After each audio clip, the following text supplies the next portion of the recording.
Good evening to all. Voice ஆடிபிளாக இருக்குங்களா?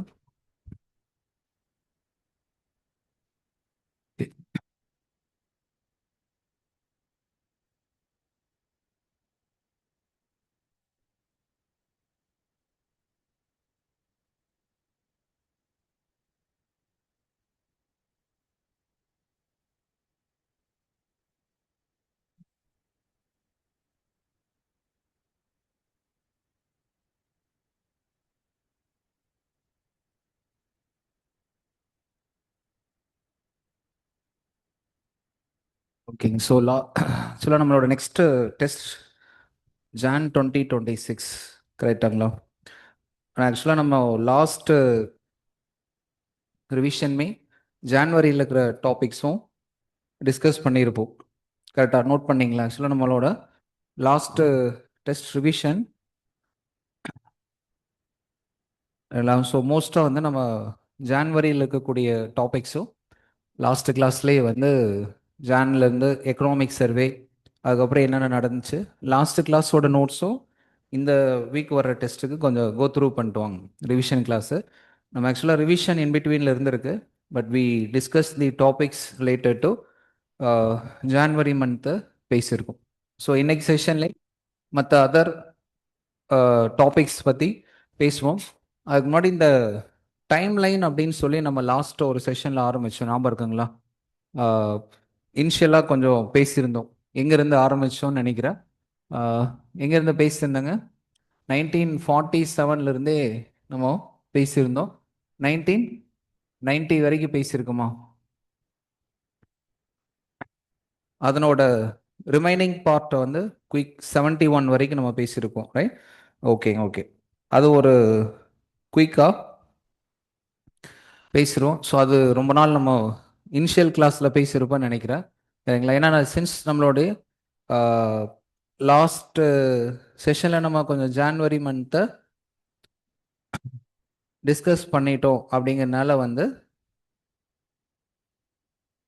நம்ம என்ன பண்ணிக்கலாம் அப்படின்னா அந்த டாபிக்ஸும் கொஞ்சம் ரிமைனிங் கொஞ்சம் பேசிடுவோம், ரைட்? அதுக்கப்புறம் வந்து நம்மளுடைய ஜான்வரியில் இருக்கக்கூடிய ரிமைனிங் டாபிக்ஸ் பற்றி பேசலாம். 71 வரைக்கும் பேசியிருக்கோம் அப்படின்னு நினைக்கிறேன், கரெக்டுங்களா? எஸ். இந்த ஐடியா ரொம்ப சிம்பிள். இந்தந்த டைம் பீரியடில் என்னென்ன ஈவெண்ட் வந்து நமக்கு நடந்திருக்கு அப்படின்னு பார்க்கும்போது, ஆக்சுவலாக கரண்ட் அஃபேர்ஸில் வந்து நமக்கு சம்மந்தம் இல்லாமல் ஒரு மந்தில் நடக்கிற ஏதாவது ஒரு டாபிக் வருது, அந்த டாப்பிக்கை பற்றி பேசுகிறோம். அதாவது ஃபார் எக்ஸாம்பிள் 3 நியூக்ளியர் பற்றி பேசுகிறாங்கன்னு வச்சுக்கோங்க. அப்போ அந்த நியூக்ளியர் சம்மந்தமாக நமக்கு பாஸ்ட் இயர்ஸில் வந்து ஏதாவது ஒரு விஷயம் என்ன இருக்குது, நடந்திருக்கும். அப்போ அந்த நடந்த விஷயத்தினோட ஒரு லிங்க் இருந்துச்சுன்னா இப்போ அதை பற்றி பேசும்போது நமக்கு அண்டர்ஸ்டாண்ட் பண்ணுறதுக்கு என்னவாக இருக்கும், ஜென்ரலாக ஈஸியாக இருக்கும். அதான் லாஜிக். இந்த டைம்லைன் பற்றி தெரிஞ்சுக்கிறதுனோட பர்பஸ் இது நேரடியாக எக்ஸாமில் கேட்க போகிறது இல்லை. இப்போ நியூக்ளியரை பற்றி பேசுகிறாங்க. இப்போது ஏப்ரல் லாஸ்ட் இயர் நடந்த பகல்கம் அட்டாக், மே மந்த் வந்து நமக்கு ஆப்ரேஷன் சிந்தூர் நடந்துச்சு அப்படின்னா அப்போது பாஸ்ட் இயர்ஸில் நடந்த வார்லாம் பேசுகிறாங்க. அதுக்கு நமக்கு டைம்லைன் தெரிஞ்சிச்சு அப்படின்னா அதோட கனெக்ட் பண்ணுறது வந்து ஈஸி ஆக்சுவலி, சரிங்களா? அதுதான் நம்ம லாஜிக் ஆஃப் டிஸ்கஷன்.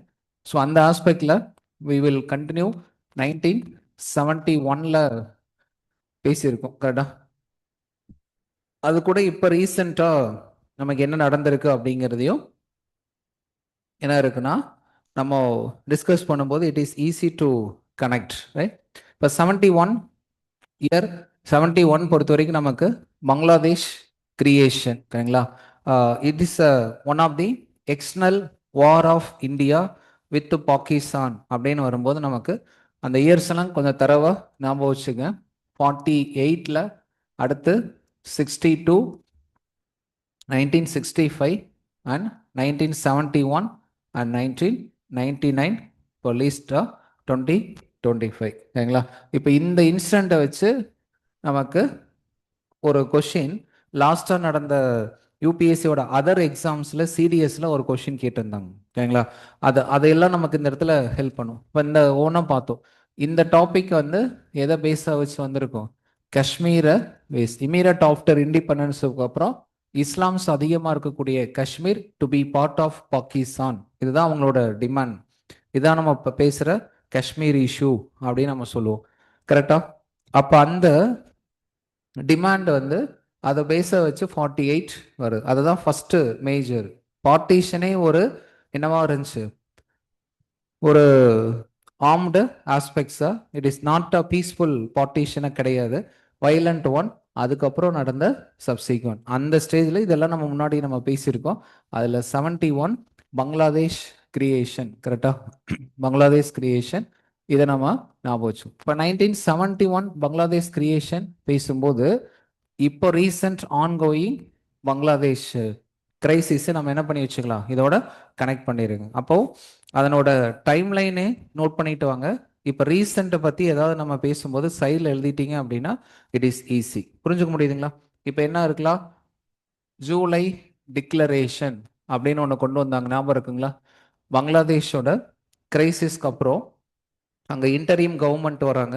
இன்டரீம் கவர்மெண்ட் வந்ததுக்கப்புறம் என்ன பண்ணாங்கன்னா ஜூலை டிக்ளரேஷன். அங்கே வந்து ஒரு சுச்சுவேஷனை நார்மலைஸ் பண்ண சுச்சுவேஷனை பேஸை வச்சு எலெக்ஷன் கண்டக்ட் பண்ணுறதுக்காக, அதுக்கு தான் இந்த ஜூலை டிக்ளரேஷன் அப்படின்னு நம்ம சொல்கிறோம். கேட்டா இப்போ அந்த ஜூலை டிக்ளரேஷன் அதை பேஸை வச்சு கிட்டத்தட்ட ஒரு 15 மந்த்துக்கு அப்புறம் அங்கே எலெக்ஷன்ஸ் கண்டக்ட் பண்ணி பங்களாதேஷ் நேஷனல் பார்ட்டி பிஎன்பி வந்து அதனோட இது இப்போ ரீசன்ட் பிரைம் மினிஸ்டர் எலெக்ட் ஆகிட்டாங்க. சரிங்களா? இப்போ இன்னைக்கு இருக்கக்கூடியது வரைக்கும் கனெக்ட் பண்ணிங்களா? கம்மிங் வீக்கில் external affairs minister of Bangladesh வந்து is going to visit India. எதை பற்றி பேச போகிறாங்கன்னா, முக்கியமான ஒரு ட்ரீட்டி, கங்கா வாட்டர் ட்ரீட்டி. ஞாபகம் இருக்குங்களா? கங்கா வாட்டர் ட்ரீட்டி 1995ல் சைன் பண்ணியிருக்காங்க. இப்போ 30 இயர்ஸ் அந்த ட்ரீட்டி வந்து என்னாச்சு, எக்ஸ்பிரி ஆயிடுச்சு. இப்போ அடுத்த வீக்ல வரக்கூடிய அந்த visit is going to be the focus of this. திரும்ப அந்த ட்ரீட்டியை வந்து ரிவைவ் பண்ணுறதில்ல, ரெண்டு கண்ட்ரியுமே வந்து இன்ட்ரெஸ்டடாக இருக்காங்க அப்படிங்கிறத நியூஸ். அப்போ Ganga water treaty, Indo Bangladesh pipeline. Yes, அப்போ அதை நோட் பண்ணிங்க.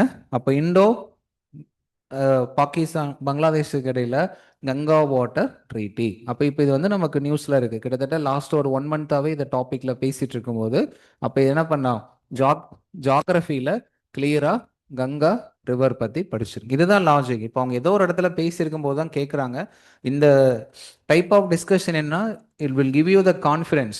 பாஸ்டில் என்ன நடந்திருக்கு அப்படின்னு நம்ம கொடுக்கும்போது அதுலேருந்து ஒரு ஐடியா கிடைக்கிறதா இருக்கு. அப்போ அதுலேருந்து சப்ஜெக்ட்டுக்கு தேவையான கண்டென்ட் எடுத்துக்கலாமா? அப்போ கங்கா வாட்டர் 1995 30 இயர்ஸ் எக்ஸ்பிரி ஆயிடுச்சு. திரும்ப அதை வந்து ரிவைவ் பண்ணுறதுல ரெண்டு கண்ட்ரியுமே இன்ட்ரெஸ்டடாக இருக்காங்க அப்படிங்கிறது இருக்குது. ஸோ அது நியூஸில் போயிட்டுருக்கு. சரி, நோட் பண்ணிட்டு இருக்கீங்களா ஆன்லைன் கூடிய ஸ்டூடெண்ட்ஸ்?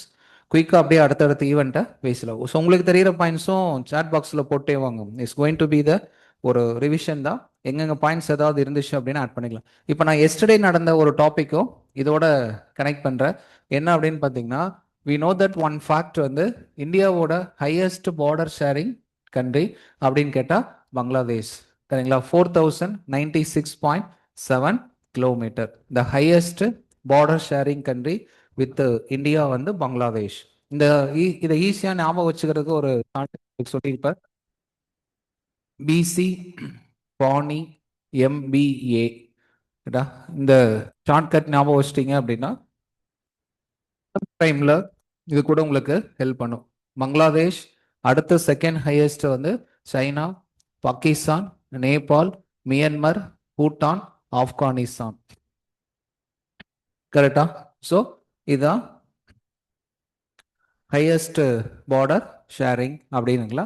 அண்டு எதுக்காக இது இப்போ சொல்லியிருக்கேன் அப்படின்னா, எஸ்டர்டே நியூஸ் பேப்பரில் ஃபர்ஸ்ட் பேஜில் ஒரு ஆர்டிக்கல் போட்டிருந்தாங்க.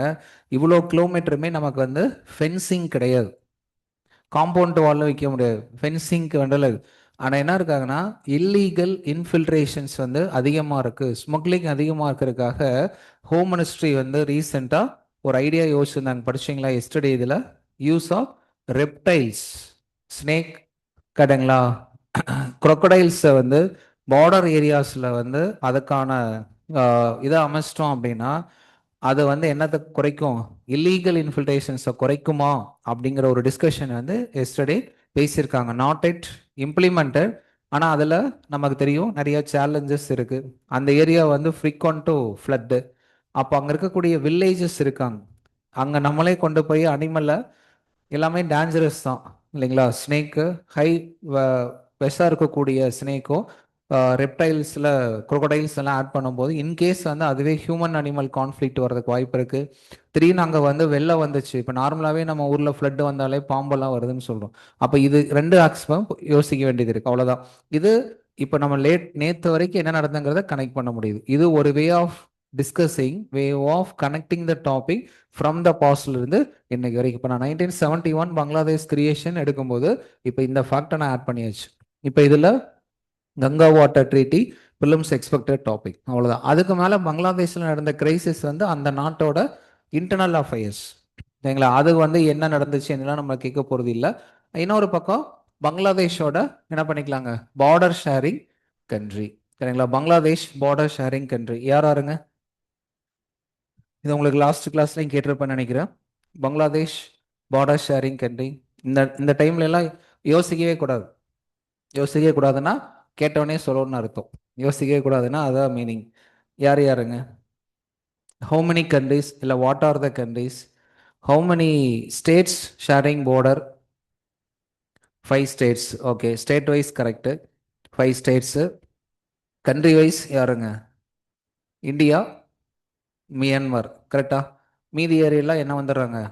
இந்தியன் ஓஷன் ரீஜன்ஸ் வந்துருமா. லாஸ்ட் கிளாஸ் நம்ம பேசியிருப்போம்னு நினைக்கிறேன், 2 கண்ட்ரிஸ், சரிங்களா. இப்போ இதெல்லாம் கொஞ்சம் டெய்லி ஒரு 10 நிமிஷம் டைம் ஸ்பெண்ட் பண்ணுங்க.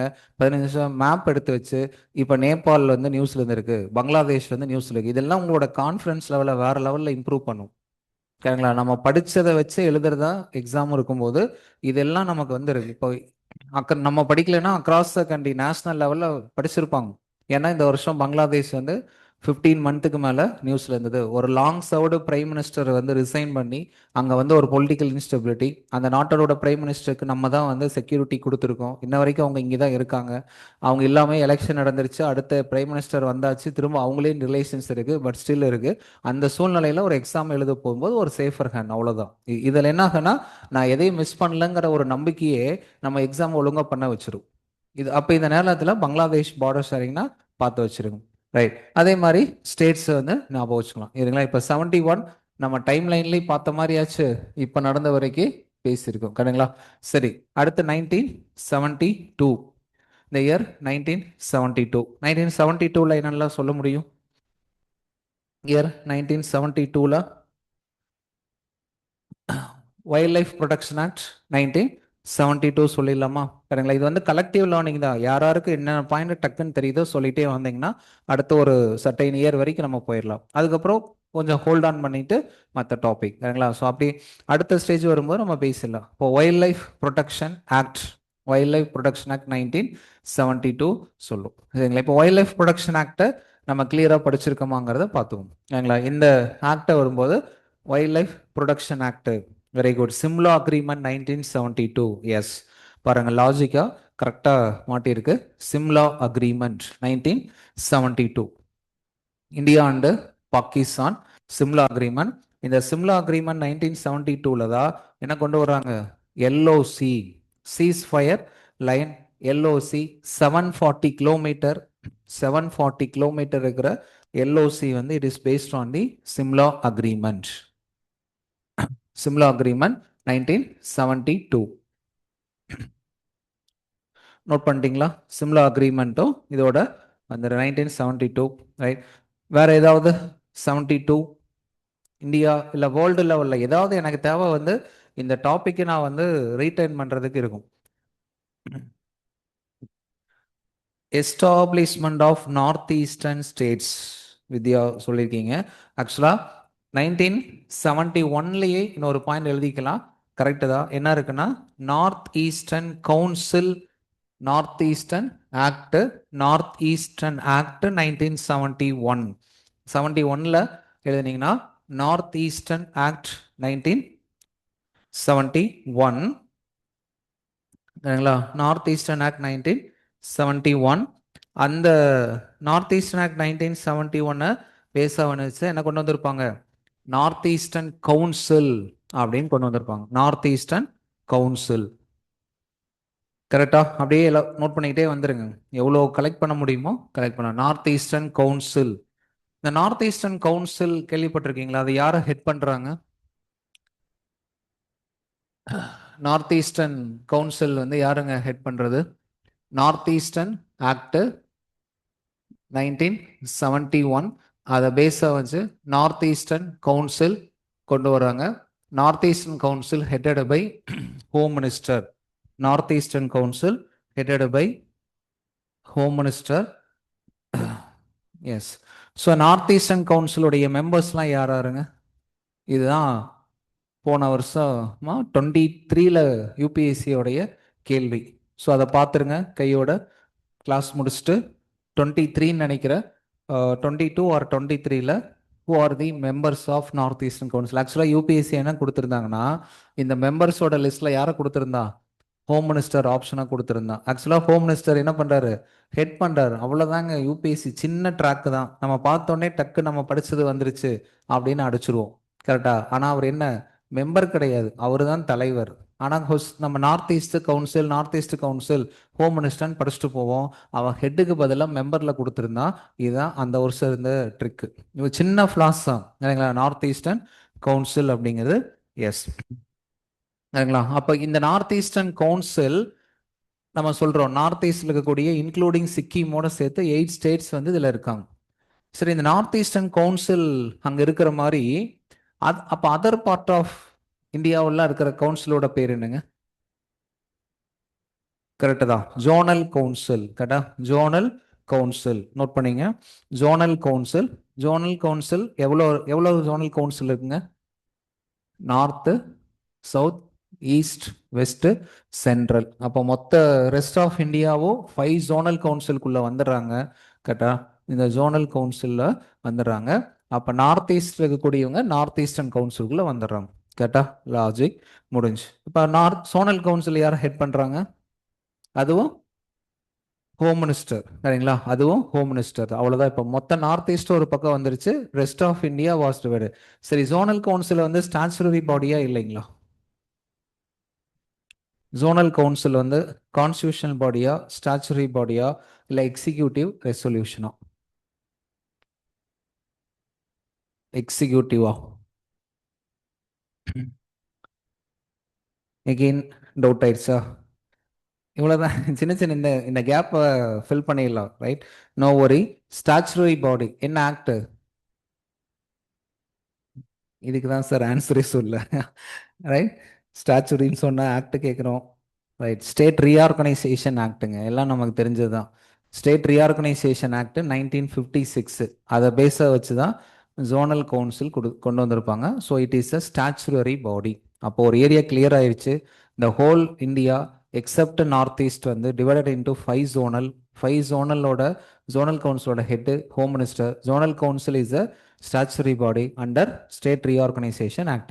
Other north eastern council act region வந்து நார்த் ஈஸ்டர்ன் கவுன்சிலுக்குள்ள வந்தாச்சு. இப்போ இது 1971 ஆக்சுவலாக நம்ம அதை பேசும்போது சொன்னாங்க. ரைட். இப்போ 1972ல நிறைய விஷயம் சொல்லியிருக்கீங்க.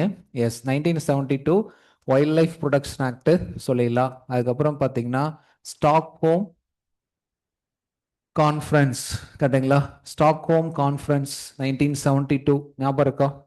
இந்த வேர்ல்டோட first major conference, human UN conference on human environment. UN conference, UN conference on human environment. அதுதான் ஷார்ட்டாக வந்து ஸ்டாக்ஹோம் கான்ஃபரன்ஸ் அப்படின்னு சொல்லுவாங்க. ஞாபகம் இருக்குங்களா? 1972 யூஎன் கான்ஃபரன்ஸ் ஆன். ஏன் இந்த பாயிண்ட் வந்து சிக்னிஃபிகண்ட் ஒன் அப்படிங்கிறது லாஜிக் இருக்குன்னா, இதுதான் ஃபர்ஸ்ட் வந்து அது வரைக்கும் இந்த 1972 கான்ஃபரன்ஸ் கொண்டு வர்றதுக்கு முன்னாடி வரைக்கும் எதுதான் இருந்ததுன்னா, there is no discussion about the environment. சரிங்களா? எல்லாம் எய்தர் பிரைவேட் ஆர் கவர்மெண்ட், எல்லாத்தோட அட்டென்ஷனுமே மோர் ஆஃப் டெவலப்மெண்ட் அப்படின்னு வந்துச்சு. இந்த கான்ஃபரன்ஸ் தான் என்விரான்மெண்ட்டும் important parallelly along with development. இதுதான் காலப்போக்கில் இந்த ரியோ சம்மிட்லாம் நடந்து லேட்டரா என்ன கான்செப்ட் வர்றதுக்கு ஃபவுண்டேஷன் சஸ்டைனபிள் டெவலப்மெண்ட் அப்படிங்கிற கான்செப்ட் வர்றதுக்கு இதுதான் ஃபவுண்டேஷன். கரெக்டா? 1972 UN Stockholm Conference வந்து very essential. Okay. UNEP was formed. UNEP was formed 1971 Ramsar. Yes, Ramsar Convention. Kata. It is a city in Iran. Ramsar. World Heritage Convention adopted by UNESCO 1972. Very good. World Heritage Convention adopted by UNESCO 1972. Kesavananda Bharati case. கரெக்டா? எது ஞாபகத்துக்கு வருதோ அது எல்லாத்தையுமே குயிக்காக note பண்ணி இந்த time லைனை பக்காவாக வச்சுட்டிங்கன்னா சப்ஜெக்ட் படிக்கும்போது உங்களுக்கு அங்கே கனெக்ட் ஆயிரும். சரிங்களா? ஸோ இது 1972 இது ஒரு முக்கியம். அதே மாதிரி வைல்ட் லைஃப் ப்ரொடெக்ஷன் ஆக்டோட இப்போ லேட்டஸ்ட் அமெண்ட்மெண்ட்டை பார்த்து வச்சுங்க. சரிங்களா? எத்தனை ஷெட்யூல் இருக்கு, எந்த ஷெட்யூல் எதை டீல் பண்ணுது, இதெல்லாம் வந்து எப்படி லாஜிக் இருக்குன்னா நீங்கள் அடுத்துக்கக்கூடிய ரிமைனிங் டேஸ் ஆஃப் ப்ரிப்ரேஷனை இதெல்லாம் வந்து கம்பல்சரியாக தெரிஞ்சிருக்க வேண்டிய விஷயம். ஒரு என்விரான்மெண்ட்டை ப்ரிலிம்ஸுக்கு யூபிஎஸ்சிக்கு எழுதுகிற ஆஸ்பிரண்ட்டுக்கு the must known area wild life protection act 1972. What is the latest amendment? இப்போ அட் ப்ரெசன்ட் எத்தனை ஷெட்யூல் இருக்கு, எந்த ஷெட்யூல் எதை டீல் பண்றாங்க, கிளியரா பார்த்துங்க. இதெல்லாம் ஒரு 4-5 தடவை திரும்ப திரும்ப கேட்ட கொஸ்டின். ஷெட்யூல், டோட்டல் ஷெட்யூல் என்ன இருக்கு, ஒவ்வொரு ஷெட்யூலும் எதை பத்தி பேசுறாங்க. கரெக்டா? 72. எனிதிங் வேற ஏதாவது இருக்குங்களா? 72ல இந்தியாவில் ஆர் யூஎன் லெவல். சரி, அடுத்த இயர் பாருங்க 1973. Very important one. என்ன நடந்திருக்குங்க? 1973 ஆயில் கிரைசிஸ் அப்படின்னு ஒன்று நடந்திருக்குமா? 1973 ஆயில் கிரைசிஸ். ரைட். அந்த ஆயில் கிரைசிஸ் 1973 நடக்கிறதுக்கான ரீசன்ஸ் என்னதுங்க?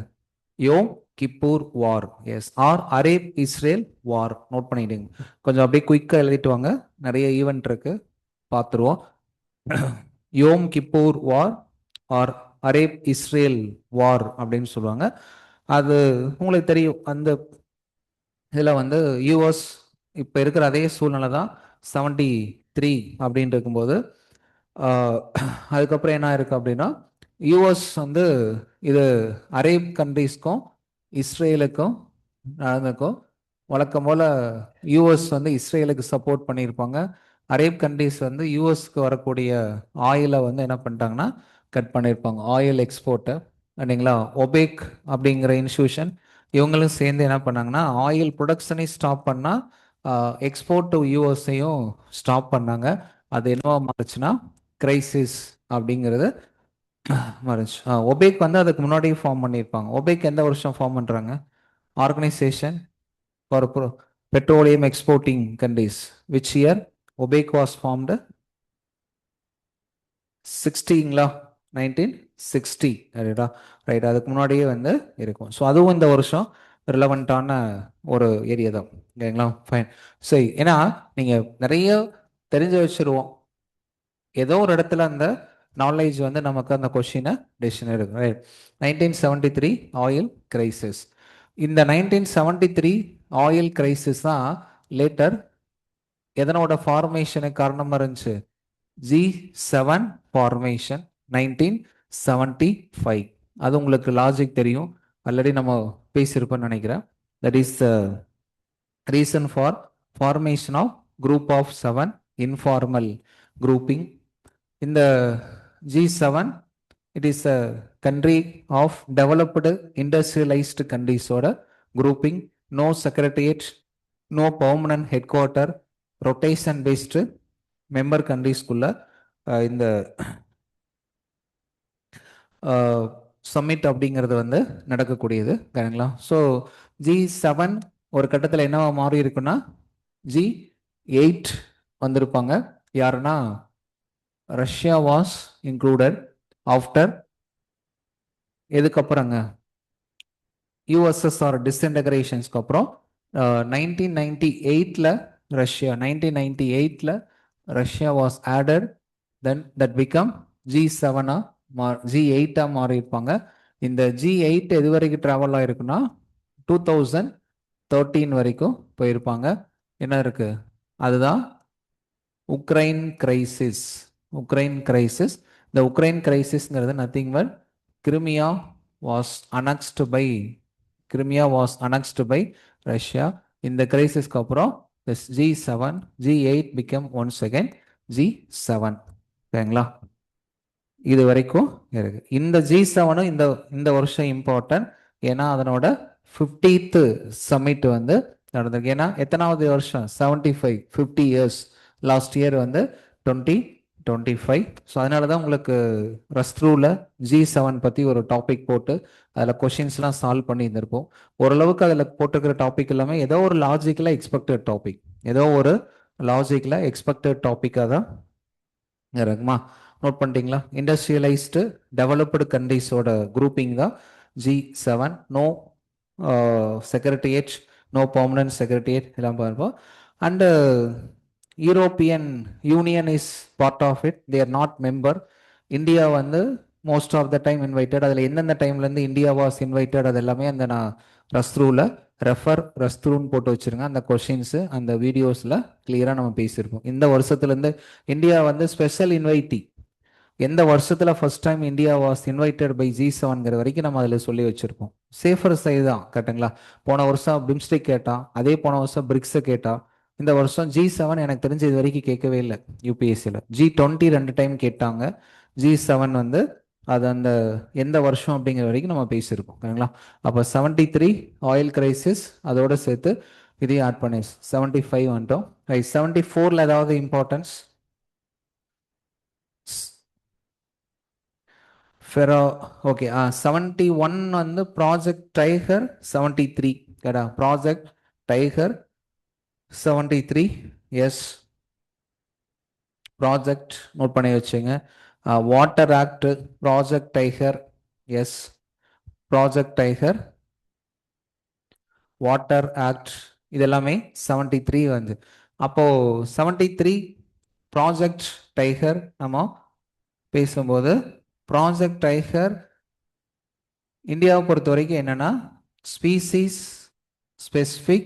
ஸ்பெசிஃபிக் கன்சர்வேஷன் அப்படிங்கிறது தான் இந்தியாவோட சக்சஸ். மொத்தமாக ஒரு கன்சர்வேஷன் அப்படின்னு இல்லாமல் ஸ்பீசிஸ் ஸ்பெசிஃபிக் கன்சர்வேஷன் அப்படின்னு சொல்லுவோம். ஒவ்வொன்றுக்கும் ஒரு ப்ராஜெக்ட் வச்சுருவோம். Project snow leopard, project elephant, கரெக்டுங்களா? ப்ராஜெக்ட் லயன், இந்த மாதிரி நமக்கு இருக்குது. அதுதான் ஸ்பீசிஸ் ஸ்பெசிஃபிக் சொன்னோம். அதுக்கப்புறம் என்ன பண்ணலாம்? டைகர் பற்றி நீங்கள் படித்தா 13 டைகர் ரேஞ்ச் கண்ட்ரிஸ் இருக்காங்களா? 13 tiger range countries in the world. டோட்டலாக வேர்ல்டில் 13 டைகர் ரேஞ்ச் கண்ட்ரிஸ் இருக்காங்க. அதில் ஹையஸ்ட் பாப்புலேஷன் எங்கே இருக்குது? இந்தியா தான். மோர் தென் 70% ஆஃப் தி பாப்புலேஷன் வந்து ஃப்ரம் இந்தியா. சரிங்களா? அப்போ அந்த விச் மீன்ஸ் இந்தியா வந்து நம்மகிட்ட லேக்ஸில் இருந்துச்சு. பட் ஆனால் அது இப்போ குறைஞ்ச 3000 சம்திங்கில் தான் இருக்குது. பட் மற்ற 13 டைகர் ரேஞ்ச் கண்ட்ரியை விட நம்மகிட்ட அதிகமாக இருக்குது. இந்த கான்ஃபிடென்ட் வந்து நமக்கு இன்னொரு ப்ராஜெக்டை கொண்டு வரதை ஹெல்ப் பண்ணுச்சு. என்னங்க? International big cat alliance. பாருங்க, அப்படியே லாஜிக் வந்து அங்கே போய் கனெக்ட் ஆயிடும். International big cat alliance. ஏன்னா we believe that we had a very good experience. That experience will help for conservation of other species, other big cat species. இப்போ நீங்கள் இந்த இடத்துல படிக்கும் போது என்னன்னா எதெல்லாம் பிக் கேட் கேட்டகரியில் வந்துடும், எதெல்லாம் என்ன இருக்குது ஸ்மால் கேட். சில நேரங்களில் அதுவும் கூட பார்த்து வச்சுங்க. Big cat and small cat இதில். ஏன்னா என்விரான்மெண்ட்டுக்கான ஃபாரஸ்ட்டுக்கும் சேர்த்து இதே ப்ரிலிமினரிங்கும் போது சில ஸ்டூடெண்ட்ஸ் வந்து உங்களுக்கு தெரியும் ஒன்லி ஆஸ்பைரிங் ஃபார் ஃபாரஸ்ட். அப்போ அவங்ககிட்ட சில கொஷின்ஸை செக் பண்ணுற மாதிரி வரும்போது அப்போ ஸ்பீசிஸில் இந்த மாதிரி எதெல்லாம் வந்து கம்ஸ் அண்டர். எப்படி மினரல்ஸில் வந்து மைக்ரோ மினரல்ஸ்னு சொல்கிறாங்களா? மைக்ரோ மினரல்ஸில் வந்து இதெல்லாம் மைனர் மேஜர் மினரல்ஸ் அப்படின்னு சொல்கிறோம். அந்த மாதிரி இதை பார்த்துக்கோங்க. அப்போ இன்டர்நேஷ்னல் இந்த டாபிக் வந்து பிக் கேட் அலையன்ஸ். சரி, இன்டர்நேஷ்னல் பிக் கேட் அலையன்ஸில் எவ்வளோ பிக் கேட்ஸ் வந்து நம்ம ஐடென்டிஃபை பண்ணியிருப்போம் கேட்டா? இதுவும் ப்ரிலிமினரியில் டாப்பிக்கில் எவ்வளோங்க? 7. சரிங்களா? அது எந்தெந்த 7ங்கிற பார்த்துங்க. ஏன் பிலிம்ஸ் படிக்கிறது ரொம்ப கஷ்டம்னு புரியுதுங்களா? எவ்வளோதான் சார் ஃபேக்டை ஞாபகம் வச்சுக்கிறது அப்படிங்கிற மாதிரி இருக்கும். International big cat alliance. So அந்த மாதிரி இடத்துல எல்லாம் இந்த மாதிரி கான்ஸ்டன்ட் டிஸ்கஷன் அட்டன் பண்ணும்போது நமக்கு திரும்ப திரும்ப ஒரு கனெக்டடாக பார்க்கும்போது வந்துடும் இன்டர்நேஷ்னல் பிக் கேட் அலையன்ஸ். இது வந்து இந்த 50 இயர்ஸ் ஆஃப் டைகர் ப்ராஜெக்டோடைய அந்த இதில் நம்ம கொண்டு வந்திருப்போம். இன்டர்நேஷ்னல் பிக் கேட் அலையன்ஸுங்கிறது இந்தியா கொண்டு வந்து, ஸோ அதில் 7 பிக் கேட்ஸ் வந்து ஐடென்டிஃபை பண்ணி அதை கன்சர்வ் பண்ணுறதுக்கான விஷயம். Okay, India has 5 big cats அப்படின்னு போட்டிருக்காங்க ஆர்த்தி. எஸ், அது என்னன்னு பார்த்து வச்சுக்கோங்க. India has 5 big cats. இதெல்லாம் வந்து நமக்கு என்னன்னா இந்த ஃபவுண்டேஷனை ஹெல்ப் பண்ணுங்க. இப்போ இந்த பிக் கேட்ஸ் எது, ஸ்மால் கேட்ஸ் கேட்டகரி எதெல்லாம் இருக்கு அப்படின்னு தெரிஞ்சுக்கிறது. ஏன்னா இந்த வருஷம் இப்போ ரீசெண்ட் டேஸ்ல அனிமலோட பிஹேவியரை பத்தி கேட்குறாங்க. நான் ஃபர்ஸ்டே சொல்லியிருப்பேன். முன்னாடி எல்லாம் வந்து ஐயூசிஎன் தான் வந்து ஒரு கொஷினாக இருந்துட்டு இருந்துச்சு. ஐயூசிஎனோட ரெட் டேட்டா லிஸ்ட் வந்து என்னென்ன இப்போ அது என்ன என்னன்னா இப்போ எப்படி அந்த அனிமலோட பிஹேவியர்ஸ் கேட்குறாங்க. ஹவு இட் வில் ஈட், சரிங்களா? யார் லீடர்ஷிப். ஒரு வருஷம் கொஷின் கேட்டாங்க, இந்த female elephant is the head of the elephant gang அப்படின்னு சொல்லி அது ஒரு பக்கம் கேட்டாங்க. அந்த அனிமலோட கெஸ்டேஷன் பீரியட் கேட்குறாங்க. கெஸ்டேஷன் பீரியட் அதனோட லைஃப் டைம் என்னன்னு கேட்டு, அப்போ கிட்டத்தட்ட ஒரு லிட்டரலாகவே ஒரு ஃபாரஸ்ட் ஆஃபீஸ் ஃபாரஸ்ட்ல ஒரு அனிமலை பற்றி நமக்கு ஒரு விஷயம், நம்ம ஜூரிஸ்டிக்ஷனில் இருக்கிற ஒரு ஃபாரஸ்ட்டுக்கு இருக்கக்கூடிய ஸ்பீசிஸை பற்றி ஒரு ஒரு விஷயம் இருக்கு. வெறும் ஐயூசிஎன்ல வந்து இந்த லிஸ்ட்ல இருக்குன்னு மட்டும் படிக்காம அது தெரியுதான்னு பார்க்குறாங்க. கரெக்டா? அப்போ 73 வரும்போது இந்த டாபிக் இது பண்ணிக்கலாம். ரைட். ஸோ அடுத்து okay, yesterday October's reproduction is in news. Yes, non-tiger member country UK joined. Yes, so இது ஒரு டாபிக் வந்து சொல்லியிருக்காங்க. நான்-டைகர் இந்த இது வந்து யூகே ஜாயின் பண்ணியிருக்காங்க. எஸ், ஸோ இதெல்லாம் இந்த இன்டர்நேஷ்னல் பிக் கேட் அலையன்ஸுங்கிறதெல்லாம் நம்ம இனிஷியல் டேஸில் ஜான்வரி மந்தோட கிளாஸ் டெஸ்ட் நடந்துச்சுல, நம்மளோட 50 கொஸ்டின்ஸ் வந்து நம்ம வெப்சைட்டில் போட்டிருக்கலே அந்த கொஸ்டின் கேட்டிருக்கோம். இன்டர்நேஷ்னல் பிக் கேட் அலையன்ஸில் எதெல்லாம் இருக்குது அப்படிங்கிறது பேசியிருக்கோம். எஸ், ஸோ 1973 அடுத்த முக்கியமானது வந்து இந்த சிப்கோ மூமெண்ட். கேட்டுங்களா? சிப்கோ மூமெண்ட் 1973. ஸோ அதுவும் உங்களுக்கு எதுக்காக, எந்த ஸ்டேட்லங்க எங்க சிப்கோ மூமெண்ட் நடந்துச்சு?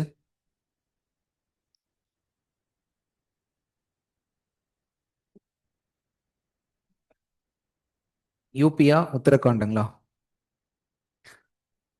பாரதியாரா? பாரதிதாசன் இல்லை சார், இது வரைக்கும் எந்த ஸ்டேட்டுனே படிக்கல, அது அதோட பிரச்சனையே இல்லை. உத்தரகாண்ட், சரிங்களா?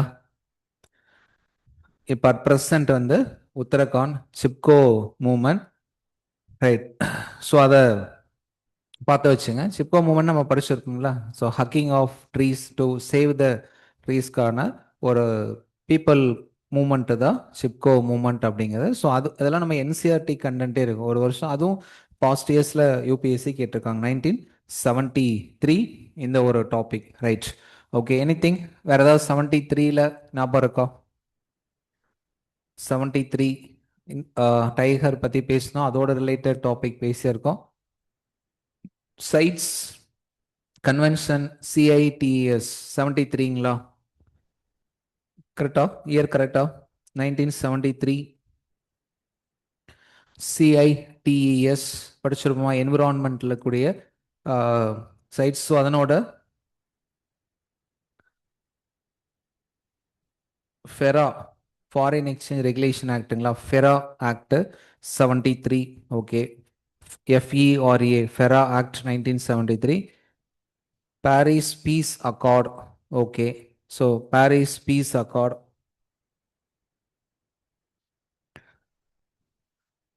ஓகேங்க. ஸோ அதே மாதிரி இந்த சைட்ஸ் படிக்கும் போது அதுக்குள்ள என்னென்ன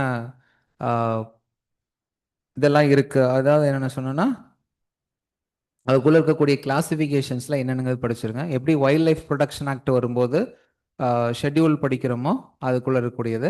right. 74 anything important? 1974 India, India's first nuclear test. Yes, the code name வந்து smiling Buddha. 1974 Pokhran nuclear test, India's first nuclear test that is happened May 18, 1974 under the prime ministership of Indira Gandhi. சரிங்களா? India's first nuclear test smiling Buddha the code name. சரி, இது 1974 முக்கியமான ஒரு incident. சரிங்களா? So இதுக்கப்புறம் India மேலே நிறைய எக்கனாமிக் சாங்ஷன்ஸ், எஸ்பெஷலி யூஎஸ். இது வந்து இட்ஸ் அ வெரி பேசிக்கான டெஸ்ட் தான். நம்ம வந்து நியூக்ளியரை என்ரிச்மெண்ட் பண்ணோம், கரெக்டாக யுரேனியம் என்ரிச்மெண்ட் பண்ணி நம்மளே வந்து நம்மகிட்ட இருக்கக்கூடிய டெக்னாலஜி வச்சு யுரேனியம் என்ரிச்மெண்ட் பண்ணி அண்டர் கிரவுண்ட் டெஸ்ட் வந்து நம்ம கண்டக்ட் பண்ணுறோம். யாருக்கு எந்த சேதாரம் இல்லாமல் சேஃப்லி வந்து கண்டக்ட் பண்ணுவோம். But it is a very basic version. India அடுத்து இம்மீடியட்டாக வந்து நம்மளோட நெக்ஸ்ட் ஒரு ஃபுல் ஃப்ளெஜான டெஸ்ட்டை கண்டக்ட் பண்ணுறதுக்கு நம்ம ரெடி ஆனோம். ஆனால் அதுக்கப்புறம் தான் யூஎஸ், ஏன்னா இதுதான் அந்த யுஎன்எஸ்சியில் பெர்மனன்ட் 5 கண்ட்ரிஸ் இருக்காங்கல்ல, அவங்களுக்கு அடுத்து இந்த லிஸ்ட்ல 6th கண்ட்ரியை ஆட் பண்ணது வந்து இந்தியா. அந்த எலைட் குரூப்ல புதுசாக ஒரு இந்தியா எலைட் ஆனோடனே பொதுவாக இவங்க லைக் பண்ண மாட்டாங்கல்ல. ஒரு 5 பேர் தான் வேர்ல்டுலேயே நியூக்ளியர் அப்படின்னு என்பிடி கட்ட நியூக்ளியர் நான் ப்ரொலிஃபரேஷன் ட்ரீட்டி. அந்த ட்ரீட்டி எப்போ ஃபோர்ஸுக்கு வந்துச்சுங்க, அது கூட இதில் ஆட் பண்ணிக்கலாம். Which year that act the treaty game. ஏன்னா இதெல்லாம் எதுக்கு யூஸ் ஆகுன்னா, சில இடத்துல வந்து க்ரொனாலஜிக்கல் ஆர்டரில் கேட்கும்போது ஹெல்ப் பண்ணும். 75ங்களா இல்லை அதுக்கு முன்னாடி வந்துருச்சா? 67 என்பிடி ஆக்டை பாருங்க. 75 இல்லை அதுக்கு முன்னாடியே வந்திருக்கும்ல, ரைட்டுங்களா? எப்போ வந்து அது இது பண்ணாங்க, ஃபோர்ஸுக்கு வந்தது 67. ரைங்களா? நம்ம டெஸ்ட் கொஸ்டின்லேயே நம்ம கேட்டிருப்போம், ரைட்? அதையும் ஞாபகம் வச்சுக்க. ஏன்னா இந்த வருஷம் வந்து நியூக்ளியர் பற்றி கொஞ்சம் நியூஸ் இருந்திருக்கு. அதான் இப்போ ஒரு பக்கம் இந்த ட்ரீட்டி வந்து நியூ ஸ்டார் ட்ரீட்டி யூஎஸுக்கும் ரஷ்யாவுக்கு இருக்கிறது என்ன இருக்கு, எக்ஸ்பயர் ஆயிருக்கு. இப்போ ரீசெண்டாக யூஎஸ் வந்து we will conduct nuclear test அப்படின்னு ஒரு பக்கம் சொல்லியிருந்தாங்க. இந்தியாவும் பாகிஸ்தானும் நியூக்ளியர் கேபபிள் கண்டி ஒரு 3 days மட்டும் வாரில் எங்கேஜ் ஆனோம். இந்த நியூக்ளியருங்கிற டாபிக் வந்து அங்கங்கே பேசிட்டு இருந்திருக்காங்க, சரிங்களா? ஸோ அதனால வந்து ஈரானோட நியூக்ளியர் ப்ரோக்ராம் பற்றி பேசுகிறாங்க, ரைட்? ஸோ அதனால் அதை பார்த்து வச்சுருங்க. அப்போது 74 வந்து இந்த இன்சிடென்ட் நடக்குது. ஸோ அதுக்கப்புறம் என்ன நடந்துச்சு நம்ம இப்போ 74 வேறு ஏதாவது நியூஸ் இருக்கா, incident?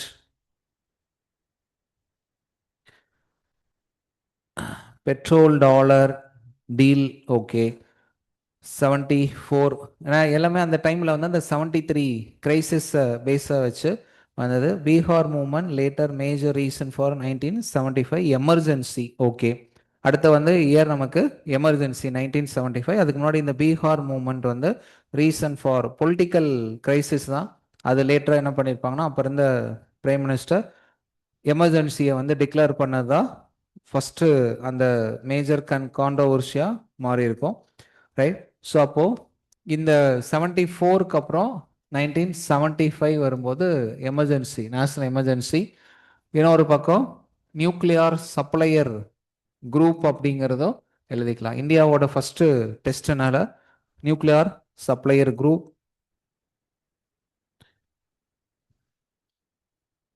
Then 75 state of emergency was declared. 75ல இருந்து 77 வரைக்குமே அந்த எமர்ஜென்சி அப்படிங்கிறது இருக்கு. Sikkim state formation, full fledged ஸ்டேட்டாக சிக்கிம் வந்து வந்தது. அதுவும் 50 இயர்ஸ் சொல்கிறோம். அருணாச்சல் பிரதேசம் அதே டைம் தான் வந்துச்சுங்களா? End of US Vietnam war, end of US Vietnam war, right? ஆனால் அது ஒரு பெரிய இஷ்யூவாக போயிருக்கும். ஆல்மோஸ்ட் 19-20 இயர்ஸ் வந்து எப்படி யூஎஸ் ஆப்கானிஸ்தானுக்குள்ளே வந்து ஒரு ட்ரெண்டை நீங்கள் கவனித்து பார்த்தீங்கன்னா, இப்போ யூஎஸ் வந்து ஈரானுக்குள்ளே வர்றதுங்கிறது புதுசு இல்லை. இந்த மாதிரி பாஸ்ட் ஹிஸ்ட்ரியில் ஒரு நாட்டுக்குள்ளே ஏதாவது ஒரு சேஞ்சஸ் நடக்கணும் அப்படின்னா அந்த சேஞ்சஸ் வந்து ஃப்ரம் their ஓன் பாப்புலேஷன்லேருந்து இல்லை லீடர்ஸ்லேருந்து ஆரம்பிக்கிறது நல்லது. பாஸ்ட் ஹிஸ்ட்ரி எடுத்துகிட்டு பாருங்கள். வியட்நாம் வார், சரிங்களா? ஆப்கானிஸ்தானில் வந்து தாலிபான்ஸை ரிமூவ் பண்ணி பீப்புள் எலெக்டட் கவர்மெண்ட் வரணும்னு சொல்லி யூஎஸ் வந்து அங்கே இருக்கிற எல்லாத்தையும் மாற்றி எல்லாத்தையும் சரி பண்ணி ஒரு பீப்புள் எலெக்டட் கவர்மெண்ட்டை வந்து திரும்ப என்ன பண்ணாங்க, எல்லாமே அரேஞ்ச் பண்ணி கொடுத்தாங்க. திரும்ப என்னதான் ஆச்சு, எகெயின் தாலிபான். இப்போ வியட்நாம், சரிங்களா? ஸோ இதுக்கு முன் இந்த மாதிரி பாஸ்ட் இதில் வந்து இப்போ அதே தான் வெனின்சுலாக்குள்ள ட்ரை பண்ணாங்க கிடைங்களா. பாஸ்ட் 10 இயர்ஸில் வந்து வெனின்சுலாவில் எலெக்ஷனே நடத்தலை, டெமோக்ரஸி போயிடுச்சு, நார்கோ டெரரிசம் வந்து ப்ரொமோட் பண்ணுறாங்க, இதெல்லாம் ஒரு விஷயம். இப்போ அங்கே போயிட்டு பிரசிடெண்ட்டை வந்து அரெஸ்ட் பண்ணது, இப்போ அங்கேருந்து அடுத்து எங்கே வந்துட்டாங்க, ஈரான்குள்ளே இருக்காங்க. இதெல்லாம் நீங்கள் ஒரு ட்ரெண்டை ஞாபகம் வச்சிட்டிங்கன்னா நாளைக்கு மெயின்ஸில் புரிஞ்சுக்கிறதுக்கான விஷயம். இதை நிறைய எக்ஸ்பர்ட் என்ன சொல்கிறாங்கன்னா, நோ டவுட் ஒவ்வொரு நாட்டுக்குள்ளேயும் ஏதாவது சேஞ்சஸ் கொண்டு வரணும், ஒரு மேஜர் பொலிட்டிக்கல் ரிஃபார்ம்ஸ் கொண்டு வரணும் கரெக்டுங்களா, ஒரு எக்கனாமிக் ரிஃபார்ம் கொண்டு வரணுங்கிறது இருக்கலாம். ஆனால் அந்த ரிஃபார்ம்ஸ் எல்லாமே அவங்களோட நாட்டுக்குள்ளேருந்து ஆரம்பிக்கிறது நல்லது. யூஎஸ் மட்டும் இல்லை, வேற ஏதாவது ஒரு நாடு உள்ளே போய் நான் இதை மாத்துறேன்னு போகிறது வந்து அவ்வளோ அட்வைசபிள் இல்லைங்கிறதா இன்னைக்கு இருக்கக்கூடிய அப்சர்வேஷன். இப்போ யூஎஸ் அதை தான் பண்ணிட்டு இருக்காங்க. இப்போ வரைக்கும் யூஎஸ் ஈரானை த்ரெட்டன் பண்ணிட்டு இருக்காங்களா, இப்படி ஒரு ஹிஸ்ட்ரி இருந்ததாவே, கல்ச்சர் இருந்ததாவே தெரியாமல் போயிடும் அப்படின்லாம் ஈரான் இது பண்ணிட்டு இருக்காங்க. இப்போ நாங்கள் பண்ணக்கூடியது வந்து வெரி லாங் இயர்ஸ் ஏன்ஷியன் லெவலுக்கு ஈரான் போயிடும் அப்படின்னு சொல்லி ட்ரம்ப் பேசியிருந்தார். அது திரும்ப ஈரான் சொல்லியிருந்தாங்க, யூஎஸ் ஆல்ரெடி அந்த பழைய ஸ்டேஜுக்கு போயிட்டீங்க, அதனால தான் இப்படி பண்ணிட்டு இருக்கீங்கன்னு சொல்லி அவன் லாங்குவேஜே யூஸ் பண்ணி யூஎஸ்க்கு திரும்ப சொல்லியிருந்தாங்க. கரெக்டாக நாங்கள் அடுத்து அடிக்கிறதுல பல வருஷம் பின்னோக்கி போயிடுவீங்கன்னு சொன்னோடனே அவன் அப்படி சொல்கிறான், நீங்கள் ஆல்ரெடி பின்னோக்கி போனதுனால தான் இதை பண்ணிட்டு இருக்கீங்கன்னு சொல்லி அவன் ஸ்டேட்மெண்ட் அவனுக்கே கொடுத்து எஸ்டர்டே இப்போ அதுதான் நியூஸ். இப்போ ஒரு ஈவினிங் வரைக்கும் ட்ரம்ப் வந்து அதான் சரிங்களா, almost we are going to completely damage, இப்படி ஒரு கல்ச்சர் இப்படி ஒரு இது இருந்ததாகவே இருக்காது அப்படிங்கிற அளவுக்கு போயிட்டு இருக்கு. அவங்களும் பின்வாங்குற மாதிரி இல்லை சரிங்களா. ஸோ அதை ஒரு பக்கம் அப்படி கவனிச்சுட்டு இருப்போம். இதுலேருந்து நமக்கு என்னன்னா, எதுக்காக சொன்னால் வியட்நாம் இன்னைக்கு அப்படி 19 இயர்ஸுக்கு மேலே வியட்நாமுக்குள்ளே இருந்த யூஎஸ் இன்னைக்கு வந்து பார்த்தீங்கன்னா one of the best relation இருக்கு, அப்படியே ரிவர்ஸ் ஆயிடுச்சு. இது நான் உங்களுக்கு லாஸ்ட்டாக கிராஸ் கோர்ஸில் சொல்லும்போது வியட்நாம் பற்றி சொன்னேன், அதே சைட் எழுதி வச்சுங்க. யூஎஸும் வியட்நாமோட ரிலேஷன்ஸ் வந்து லாஸ்ட் இயர் 30th இயர் நம்ம சொல்லி வச்சு ஞாபகம் இருக்கும்னு நினைக்கிறேன். கிராஸ் கோர்ஸ் லாஸ்ட்டாக முடிக்கும்போது இப்போ அந்த Vietnam US withdrawn from Vietnam அப்படின்னு சொன்னதுனால இதையே நான் அந்த இடத்துல கனெக்ட் பண்ணி வச்சிருக்கேன். ஃபாலோ பண்ண முடியுதுங்களா ஆன்லைனில் கூடிய ஸ்டூடெண்ட்ஸ்? ரைட். அந்த வியட்நாம் யூஎஸ் ரிலேஷன் வந்து 30 இயர்ஸ் 1995ல் ரிலேஷன் இருக்கும். இப்போ வந்து குளோபல் காம்ப்ரிஹென்சிவ் ஸ்ட்ராட்டஜிக் பார்ட்னர்ஷிப் அப்படிங்கிற அளவுக்கு அவங்களோட ரிலேஷனை இம்ப்ரூவ் பண்ணி வச்சிருக்காங்க. எதுக்காக சொன்னோன்னா உங்களுக்கு ஞாபகம் இருக்கும்னு நினைக்கிறேன், சைனா +1 ஸ்ட்ராட்டஜி அப்படின்னு ஒரு டாபிக் பேசணும், ஞாபகம் இருக்குங்களா? சைனா +1 ஸ்ட்ராட்டஜின்னு சொல்லிட்டு ஒரு டாபிக் பேசணும். அந்த சைனா +1 ஸ்ட்ராட்டஜி என்னன்னா, சைனாவில் இருக்கக்கூடிய கம்பெனிஸ் வந்து லாங் ரன்ல சைனாவில் வந்து அங்கே சர்வைவல் ஆக சிரமங்கும் போது அங்கே இருந்துக்கிட்டே அடுத்த கண்ட்ரியை அவங்க பண்ணாங்க. சைனா +1 அப்படின்னு வந்துச்சு. அப்படி வரும்போது யாரு, இந்தியா, வியட்நாம், இந்தோனேஷியா அவங்கெல்லாம் இருக்கு. ஸோ அது வந்து லாஸ்ட் கிராஸ் கோர்ஸில் உங்களுக்கு சைனா +1 ஸ்ட்ராட்டஜி அப்படின்னு நம்ம பேசணும், கனெக்ட் பண்ணிக்க முடியும்னு நினைக்கிறேன். எஸ், அப்போ அது ஏன்னா வியட்நாமுக்கும் யூஎஸ் ரிலேஷன் வந்து 30 இயர், வேற ஒன்றும் இல்லை. ஏன் அந்த இடத்துலனா சவுத் ஈஸ்ட் ஏஷியாவை பார்க்கும்போது வியட்நாம் கொஞ்சம் ஞாபகம் வச்சுக்கோங்க சரிங்களா. ஏன்னா சைனாவை ஹேண்டில் பண்ணுறதுக்கு யூஎஸ்க்கு யார் தேவை, வியட்நாம், இவ்வளோதான் லாஜிக் கரெக்டுங்களா. இந்த அந்த இடத்துல சவுத் சைனா சி கரெக்டுங்களா, south China C disputes between China, இன்னொரு பக்கம் பார்த்தீங்கன்னா பிலிப்பைன்ஸு, வியட்நாம் இவங்கெல்லாம் இருக்காங்களா. அப்போ அந்த இடத்துல பாருங்க, சைனா ஹேண்டில் பண்றதுக்கு அந்த இடத்துல ஸ்ட்ராங்கா ஒருத்தர் வேணும், யாரும் இருக்காங்கன்னா வியட்நாம் இருக்காங்க. இவ்வளவுதான் லாஜிக். அந்த பாலிடிக்ஸ் வந்து ஜியோ பாலிடிக்ஸ் வந்து எங்க லிங்க் ஆகுதுங்கிறத நெக்ஸஸை வந்து மைண்ட்ல நல்லா நோட் பண்ணி வச்சிட்டீங்க அப்படின்னா பெட்டர். இந்தியா வியட்நாம் ரிலேஷன்ஸ் வந்து நம்ம 22லயே 50 இயர்ஸ் தாண்டி இருப்போம். 2022ல இந்தியா வியட்நாம் ரிலேஷன் வந்து 50th இயர், அது ரிலேட்டடாக கொஸ்டின்ஸ் கேட்டிருப்பாங்க. இப்போ அவங்க சொல்றது யூஎஸ் வியட்நாம் ரிலேஷன்ஸ் வந்து 1995 இது இருக்கு. Okay fine. ஸோ இது வந்து அங்கிருந்து நம்ம அப்படி பேசியிருக்கோம். Very good. ஸோ நம்ம இன்னொரு விஷயத்தையும் இந்த இடத்துல 73ல மிஸ் பண்ணிக்குவோம், பேசிட்டு இருந்தோம். இன்டர்நேஷ்னல் எனர்ஜி ஏஜென்சிங்கிற ஒரு இன்ஸ்டியூஷனும் அப்போதான் வந்திருக்குமா, ஆஃப்டர் 1973 ஆயில் கிரைசிஸ்க்கு அப்புறம். அதில் மேலே நோட் பண்ணி வச்சுங்க சரிங்களா. எவ்வளோ இன்ஃபர்மேஷன்ஸை கலெக்ட் பண்ண முடியுமோ கலெக்ட் பண்ணிடுங்க. இது ஒரு செஷன் பேசிட்டு நம்ம அடுத்த டாபிக் இன்னும் பேசும்போது உங்களுக்கு அலைன் பண்ணுறதுக்கு ஈஸியாக இருக்கும் சரிங்களா. 19 இன்டர்நேஷ்னல் எனர்ஜி ஏஜென்சி ஞாபகம் இருக்கா? நேஷனல் எனர்ஜி ஏஜென்சி இந்தியாவில் என்ன ஸ்டேட்டஸ்னு? இன்டர்நேஷனல் எனர்ஜி ஏஜென்சி இவங்களோட ஐடியா வந்து they are helping for countries for energy transition, fossil ஃபியூல்ல இருந்து ரெனியூவல் எனர்ஜி டிரான்சிஷன் ஆகிறதுக்கு ஹெல்ப் பண்ணக்கூடிய ஒரு இன்ஸ்டியூஷன் தான் இன்டர்நேஷனல் எனர்ஜி ஏஜென்சி. இவங்களோட ஹெட் குவார்ட்டர் எங்க இருக்கு? நம்ம டெஸ்ட்லேயும் பேசியிருக்கோம். இன்டர்நேஷனல் எனர்ஜி ஏஜென்சி இந்தியா இதில் மெம்பராக இருக்குமா? India joined as an associate member 2017 India joined as an associate member. இப்போ now we are working to join with the member, to join become an member. Now India is working with the International Energy Agency to become an member. Headquarter பாரிஸ்ல இருக்கு. International energy ஏஜென்சியோடைய head quarter வந்து பாரிஸ்ல இருக்கு. Joined as an associate member 2017. Now last இப்போ 2026ல வந்து we are working. But இந்த international energy ஏஜென்சியில் member ஆகணும் அப்படின்னா இன்னொரு ஆர்கனைசேஷனில் மெம்பராக இருக்கணும். கேள்விப்பட்டிருக்கீங்களா? இது ஏன் சார் அப்படின்னா ஓஇசிடின்னு ஒரு ஆர்கனைசேஷன் இருக்காங்க.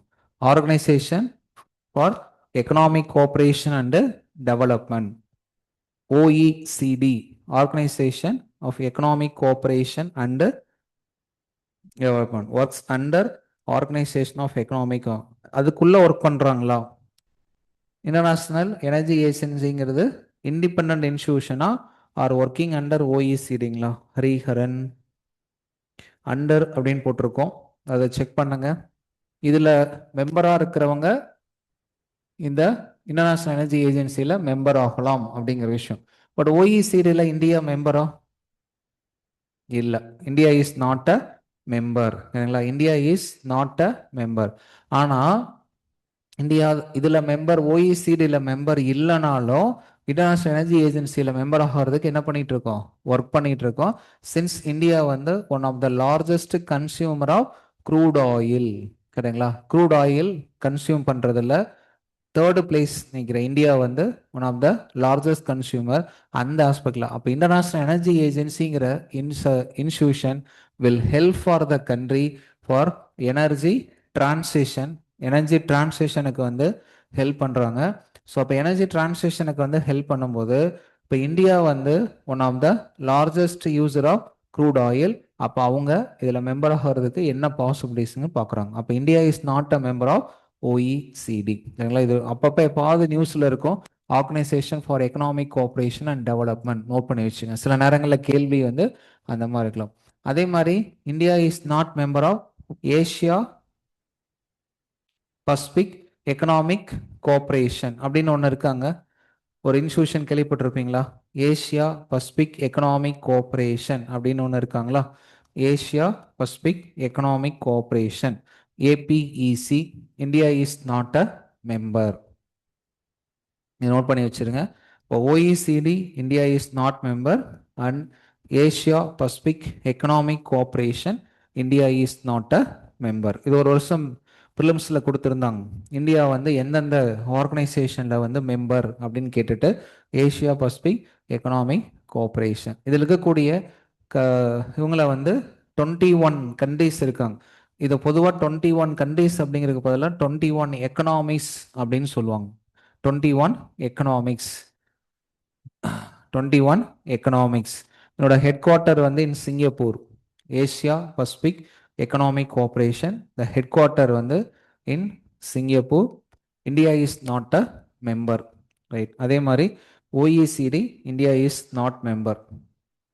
ஏன்னா உங்களுக்கு 1973 ஆயில் கிரைசிஸ்க்கு அப்புறம் தான் இந்த இன்டர்நேஷ்னல் எனர்ஜி ஏஜென்சிங்கிற இன்ஸ்டியூஷனும் வருது. ஸோ இவங்க வந்து எனர்ஜி டிரான்சிஷனுக்கு வந்து ஹெல்ப் பண்ணக்கூடிய ஒரு இன்ஸ்டியூஷன். ஸோ நோட் பண்ணி சரி. எனர்ஜி டிரான்சிஷன் வரும்போது இன்னொரு டாபிக் ஞாபகம் வருது. இது ஒரு அடிஷ்னல் எனர்ஜி டிரான்சிஷன் இண்டெக்ஸ் வந்து யார் ரிலீஸ் பண்ணுறோம்? இயர் வச்சு இது பண்ணிக்க வேண்டாம். நிறைய இண்டெக்ஸ்லாம் இருக்குங்களா? எனர்ஜி டிரான்சிஷன் இண்டெக்ஸ், அதாவது ஃபாசில் ஃபியூல் இருந்து ரெனியூவல் எனர்ஜி பக்கம் மூவ் ஆகிற இந்த energy transition index released by which institution?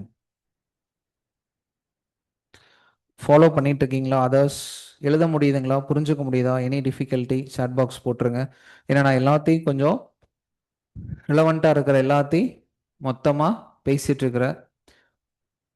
உங்களால் அதை அப்சர்வ் பண்ணி புரிஞ்சு லாஜிக்காக நோட் பண்ண முடியுதா அப்படிங்கிறத போட்டிங்கன்னா, for every one I am asking, any difficulty follow பண்ண முடியுதா? World economic forum, world economic forum, okay fine. So world economic forum energy transition index வந்து அவங்க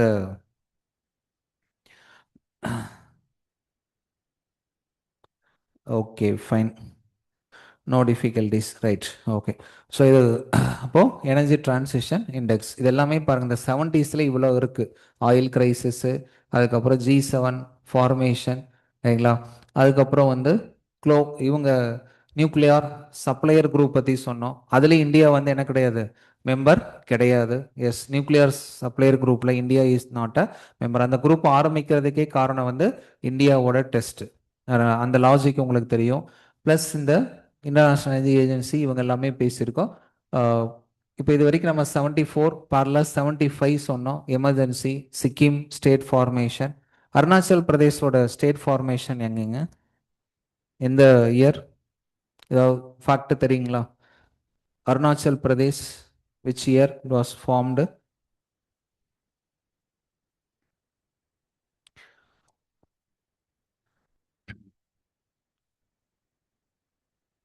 87?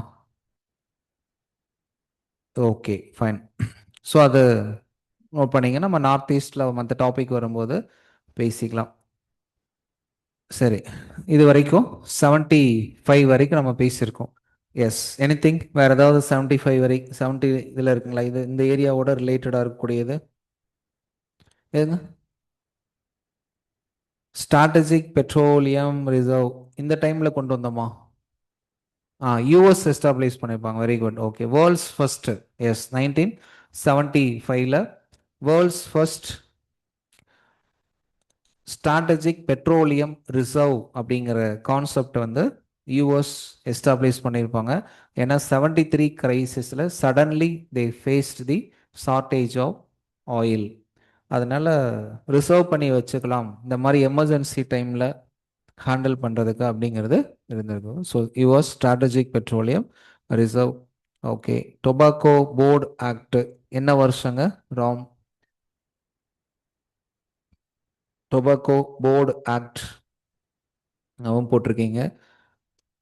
ஏன்னா ஒவ்வொருத்தருக்கும் அங்கே ரிலேட்டடாக இருக்கக்கூடியது 75. Okay, yes. Tobacco board act நம்ம டெஸ்ட் லிங்க் கேட்டிருப்போம். சில டொபாக்கோ கன்சம்ஷன் அதனால வரக்கூடிய ஹெல்த் ரிலேட்டட் இஷ்யூஸ், சரிங்களா? Tobacco board 1975, very good. அதனோட ஹெட் குவார்ட்டர் எங்கே இருக்குன்னு ஞாபகம் இருக்கா? எங்கெங்க? ஆந்திர பிரதேஷ், ரைட். ஸோ அது ஒரு டெஸ்ட் கொஷினில் நம்ம கேட்டிருப்போம். ஆந்திர பிரதேஷ் நோட் பண்ணிங்க. 1975ல் டொபாக்கோ போர்ட் ஆக்ட், ரைங்களா? Yes, Rajahmundry, okay fine. So அது ஒரு பாயிண்ட். அப்போ எந்த மினிஸ்ட்ரிக்குள்ளே வர்றாங்க டொபாக்கோ போர்டு? ஏன்னா இந்த போர்டெல்லாம் வந்து கன்ஃபியூஷனில் இருக்கும்ல. Tea coffee board, turmeric board, spices board, commerce and industry, commerce and industry. Okay, commerce and இண்டஸ்ட்ரிக்குள்ளே வராங்க.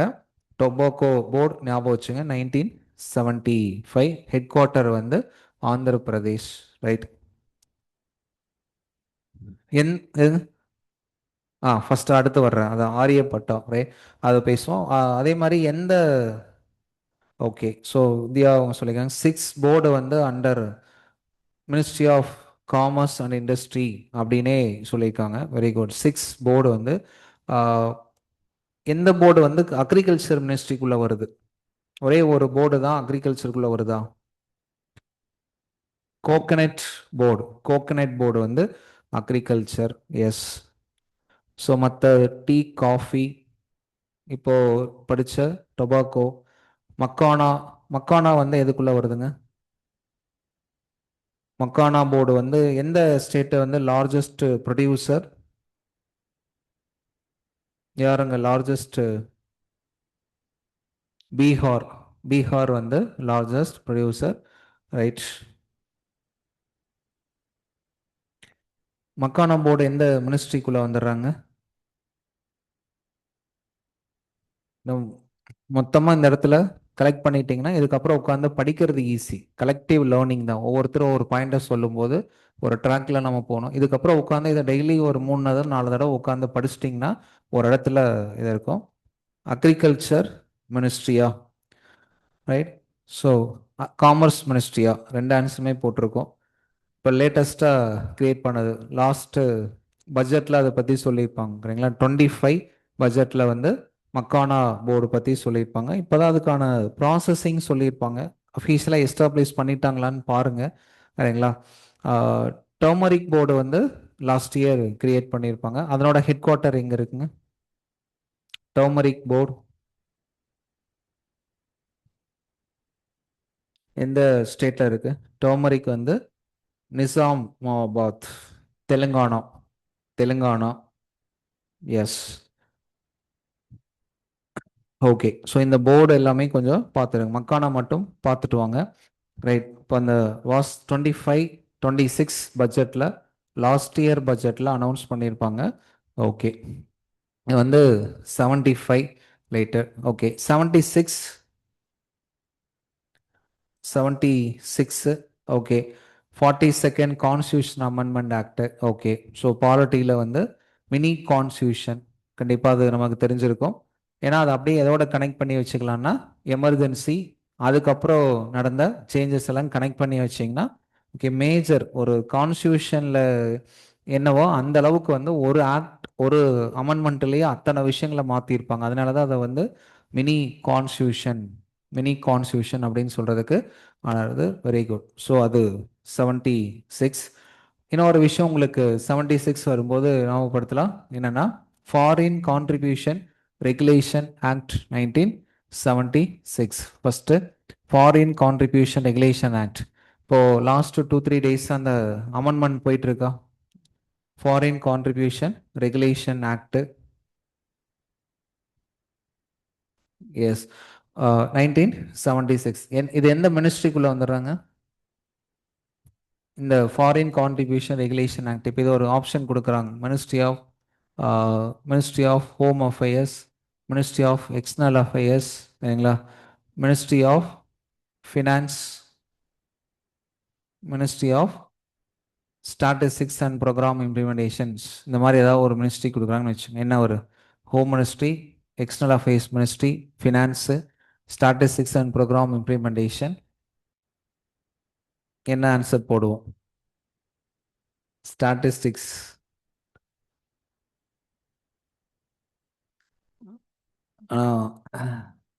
ஆன்லைனில் இருக்கிற எல்லா ஆன்சருமே என்ன ஆன்சர்னா ministry of home affairs.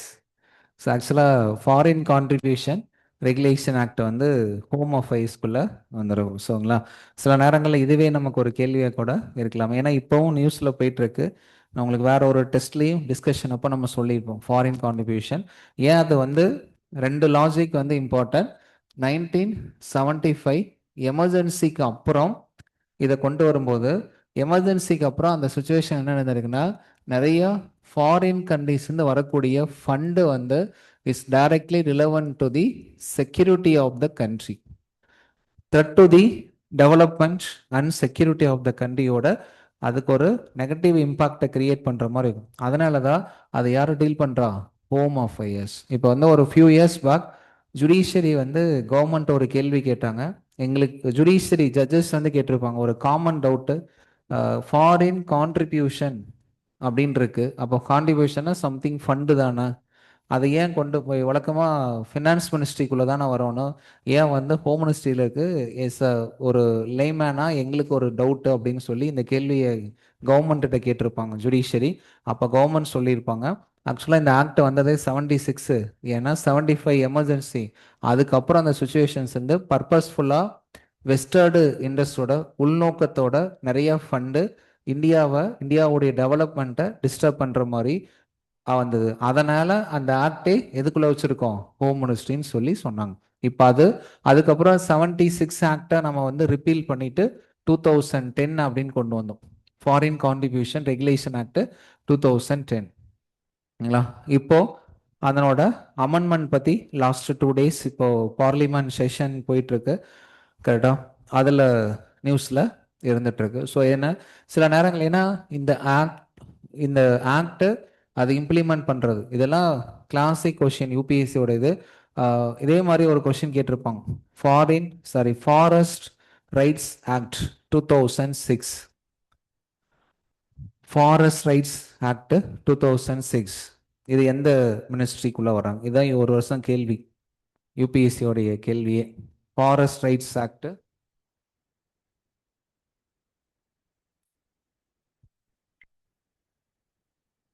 Environment மினிஸ்ட்ரியா இல்லை வந்து மினிஸ்ட்ரி ஆஃப் ட்ரைபல் அஃபேர்ஸா, ministry of panchayat Raj, ministry of rural development, இவங்க தான் அவங்க கொடுத்த ஆப்ஷன். இந்த ஆக்சுவலாக இந்த ஆக்டோட ஃபுல் இது வந்து tribes other traditional dwellers act அப்படின்னு இருக்கும். பட் ஆன்சர் வந்து ministry of tribal affairs. Ministry of இது எதுக்காகனா இந்த மாதிரி கேள்வி கேட்டிருக்காங்க. 2021 கொஸ்டின் எடுத்து பாருங்க. அப்படியே who is the national nodal agency of forest rights act, forest rights act அப்படின்னு சொல்லி இருப்பாங்க. அதே மாதிரி இந்த ஃபாரின் கான்ட்ரிபியூஷன் ரெகுலேஷன் ஆக்ட் கேட்கறதுக்கான பாசிபிலிட்டிஸ். ரைட். எனிதிங் 76ல வேற ஏதாவது ஆட் பண்ணலாங்களா? ஓகே. அதே மாதிரி இந்த ஃபர்ஸ்ட் சேட்டலைட் அந்த டாபிக் விட்டுட்டோம்னு நினைக்கிறேன். இன்னும் நம்ம நிறைய பேசிட்டே வரோம். ஆன்லைனில் போட்டிருந்தீங்க. ரைட். எந்த வருஷம் அது? 75. எஸ், அதை நோட் பண்ணிங்க. 1975 ரெடி ஆன்லைனில் அது போட்டிருந்தீங்க. இந்தியா ஃபர்ஸ்ட் சேட்டலைட் ஆர்ஏ பட்டா. எஸ், 1975 அதை நோட் பண்ணி வச்சு. இப்போ அதுவும் 50th இயர். அது ரிலேட்டடாகவும் நம்ம டெஸ்ட்டில் ஒரு கொஷின் கேட்டிருந்தோம்.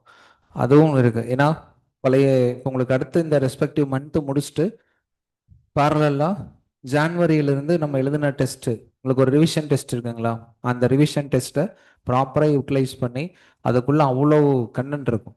ஏன்னா அதெல்லாம் அட்லீஸ்ட் ஒரு 2 டைம்ஸ்னாவது படிக்கிற அளவுக்கு நீங்கள் டைம் இது பண்ணிங்கன்னா தான் கொஞ்ச நாள் நமக்கு ஞாபகம் வரும் சரிங்களா. இல்லைன்னா இப்போ வருஷம் அதை வச்சு கம்ஃபர்டபுளாக இது பண்ணுவாங்க. அது அப்படியே வந்து வே ஃபார்வர்ட் டு மெயின்ஸ். இப்போ இவ்வளோவுமே பிலிம்ஸில் கேட்க போகிறாங்களான்னா அந்த அக்யூமுலேட்டட் நாலேஜ் நாளைக்கு மெயின்ஸோட ஃபவுண்டேஷன். இங்கிருந்து எந்த விஷயம் யார் என்ன சொன்னாலும் உங்களால் கனெக்ட் பண்ணிக்க முடியும். ஏன்னா நமக்கு அங்கங்கே கனெக்டிவிட்டி இருக்குது. இப்போ 75 ஆரியப்பட்டா இந்தியாஸ் ஃபர்ஸ்ட் அந்த சேட்டலைட் வந்து. Yes, very good. மிக முக்கியமான ஒரு டாபிக் சொல்லியிருக்காங்க. Correct. Bonded labour system abolition act 1976. இது ஒரு ஓரியன்டேஷன் வீடியோவில் கொடுத்துருப்போம். லாஸ்ட்டாக வந்த ஓரியன்டேஷன் வீடியோவில். Very good. Bonded labour system abolition act 76.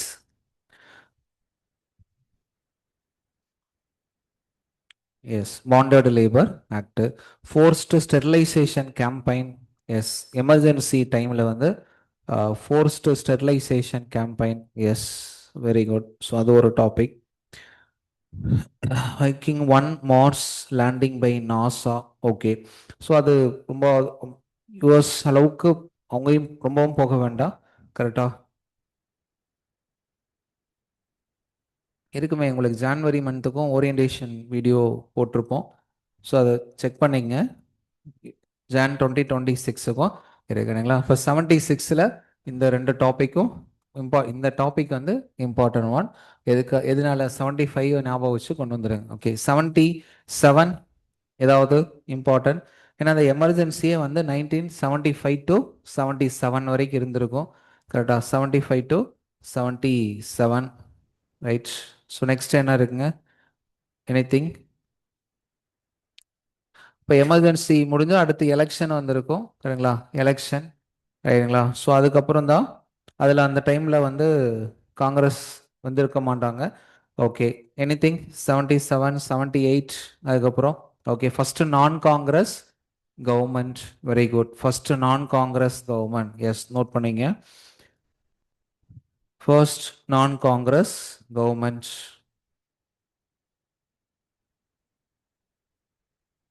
யாருங்க ஃபர்ஸ்ட் நான் காங்கிரஸ் பிரைம் மினிஸ்டர்? நான் காங்கிரஸ் பிரைம் மினிஸ்டர் மொரார்ஜி தேசாய். ரைட்டுங்களா? Okay, fine. ஸோ அந்த டாபிக் 77, 78 அதில் ஏதாவது இம்பார்ட்டன்ட் இருக்கா? எதுங்க? கியோட்டோ புரோட்டோகால் இதில் வந்துருங்க. 77ல் வருங்களா? 44th amendment act. Okay, 44 constitution amendment. Okay, Kyoto 1980லே வரும். கியோட்டோ புரோட்டோகால் எப்போங்க? Right. Shah commission 1977. Shah commission.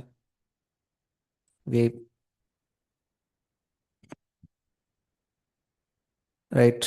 So 77, 80, 80 again Indira Gandhi return to power 1980ல். அவங்க எகெயின் கவர்மெண்ட் வந்துடுறாங்க. இன்பிட்வீனில் வந்து வந்துடுது கரெக்டுங்களா? ஓகே. Desertification conference 1977. ஓகே.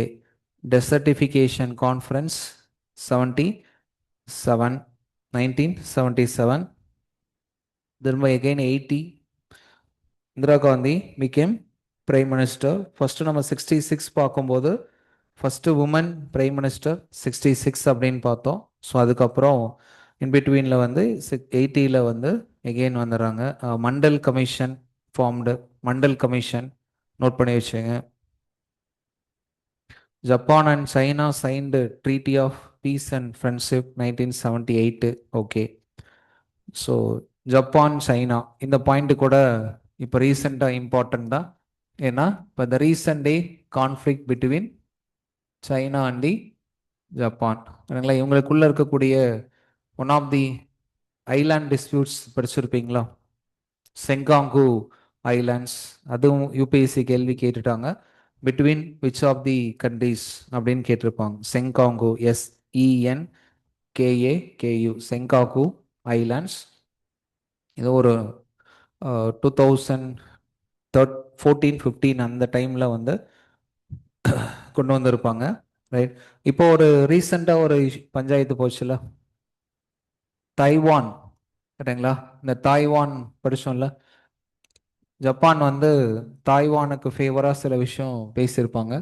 இதனால என்ன இருக்குன்னா, சைனா தாய்வான் இஷ்யூ உங்களுக்கு ஆன்கோயிங் போயிட்டு இருக்கு.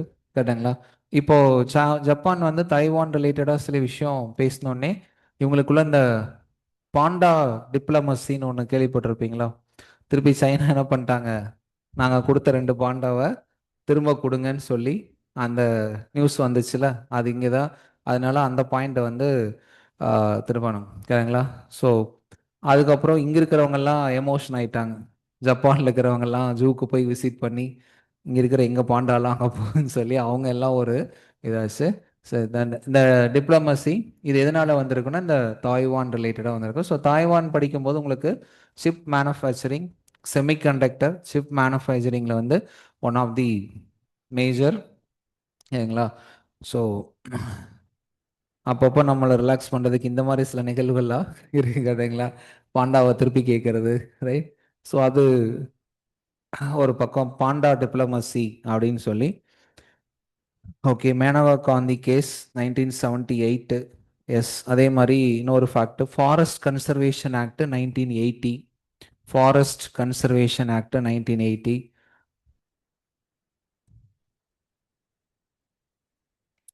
ஓகே. ஸோ பொலிட்டிக்கல் ஆஸ்பெக்ட்ஸ் அது நம்ம வேண்டாம்.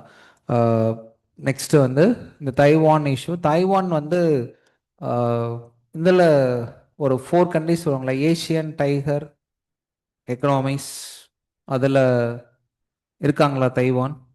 இந்த ஏஷியன் டைகர் எக்கனாமிக்ஸ் அப்படின்னு ஒரு 4 கண்ட்ரிஸ் இருப்பாங்கள்ல, அதில் இருக்காங்களா தைவான்? யார் யார் அந்த ஏஷியன் டைகர்? ஹாங்காங், சிங்கப்பூர், சிங்கப்பூருக்கு அப்புறம் மலேசியா. அதெல்லாம் ஃப்ளோவில் சொல்லி சொல்லி ஞாபகம் வந்துடுது. ரைட். யாராருங்க? சவுத் கொரியா, வியட்நாம் இருக்காங்களா? ம். எல்லாம் ஒரே குழப்பமா இருக்கு சார். 10 மணிக்கு மேல இதெல்லாம் கேட்கும்போது குழப்பமா தான் இருக்கு. ரைட். எல்லா டைமுக்கும் நம்மளை அலாட் பண்ணிக்கிட்டு இருக்கோம். ரைட். வியட்நாம் வரமாட்டாங்க. யாராருங்க அந்த four ASEAN tiger economies? Hong Kong, Singapore, South Korea, Taiwan. சரிங்களா? Yes, Hong Kong, Singapore, South Korea, Taiwan. இப்போ தைவான் வச்சு இப்போ அதாவது அந்த பாண்டா டிப்ளமசி, சைனாக்கும் ஜப்பானுக்கு கூடிய இஷ்யூஸ், அது எல்லாத்தையும் இங்கே கனெக்ட் பண்ணிடுங்க. ஸோ வியட்நாம் பற்றி நம்ம பேசணும் ஓரளவுக்கு. மேக்ஸிமம் டாப்பிக்கை ஃபிலிம்ஸில் வாட் இஸ் வாட்னு சில விஷயங்களை நம்ம தெரிஞ்சிருக்கோம். இப்போ இந்த டைம் லைன் எடுக்கும்போது நிறைய விஷயம் கனெக்ட் ஆகுது. அங்கேயும் பார்த்துறோம், இப்போ ரீசெண்டாக இருக்கிறதையும் அது ஹோப்ஃபுல்லி கனெக்ட் பண்ணிட்டு போகிறோம். Yes. Right. Very good Shakti. National security act 1980, MISA ஆக்டை, maintenance of internal security act, MISA ஆக்டை ரிப்பீல் பண்ணிட்டு, சரிங்களா? மிஸ்ஸா ஆக்டை ரிப்பீல் பண்ணி 71ல் வந்திருக்கும். அதை 77ல் ரிப்பீல் பண்ணுறாங்க. அதுக்கப்புறம் NSA, national security act, preventive detention ஆக்டா, ப்ரிவென்டிவ் டிடென்ஷன். இப்போ எதுக்காக இது நியூஸில் இருந்துச்சுங்க? லடாக் செப்பரேட் ஸ்டேட்டு, சோனம் வாங்சங் வந்து the climate activist was arrested under this preventive detention act. அதுக்கு 2-3 இயர்ஸ் பேக் வந்து Amrit Pal Singh, the one who demanded or Khalistan ப்ரொட்டஸ்டோட சம்மந்தப்பட்ட அது இப்போ நியூஸில் இல்லை, முன்னாடி 1 இயர் பேக். இப்போ ரீசெண்டாக வந்து நேஷனல் செக்யூரிட்டி ஆக்ட் வந்து ப்ரிவென்டிவ் டிடென்ஷன் ஆக்ட். மினிமம் அதில் டிடென்ஷன் பண்ணுறது 12 month ப்ரிவென்டிவ் டிடென்ஷன். யாராவது ஒரு he or she believed that இவங்க வந்து threat to the country, national செக்யூரிட்டிக்கு வந்து த்ரெட் அப்படின்னு நினைச்சாலோ, சரிங்களா, or disturbing the essential services in the society, அதுங்களா, அதை தடுக்கிற மாதிரி செயல்பட்டாலோ, friendly relation with foreign countries வந்து அதுக்கு எதிராக செயல்படுறாங்க அப்படின்னு தெரிஞ்சாலோ, அவங்கள இந்த நேஷனல் செக்யூரிட்டி ஆக்டில் அரெஸ்ட் பண்ணுறது, ப்ரிவென்டிவ் டிடென்ஷன் பண்ணுறதுக்கான இருக்கு, ப்ரொவிஷன்ஸ் இருக்குது. மினிமம் வந்து 12 month. அதுக்கு மேலே அவங்கள பற்றி நியூ ஃப்ரெஷ் எவிடன்சஸ் வந்து கிடைக்குது அப்படின்னா அந்த 12 month திருப்பி என்ன பண்ணலாம்? எக்ஸ்டெண்ட் பண்ணுறதுக்கான ப்ரொவிஷன்ஸ் இருக்குது. சரிங்களா? இப்போ national security act 1980.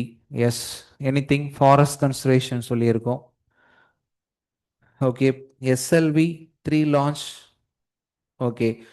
Forest conservation ID மாதிரி சேட்டலைட் லான்ச் வெஹிக்கிள்ங்களா, இந்த ஸ்மால் 3 லா 3 வந்து SLV 3 launched years 1980. Okay. Anything வேற ஏதாவது 80ல் ஃபாரஸ்ட் ரிலேட்டட்?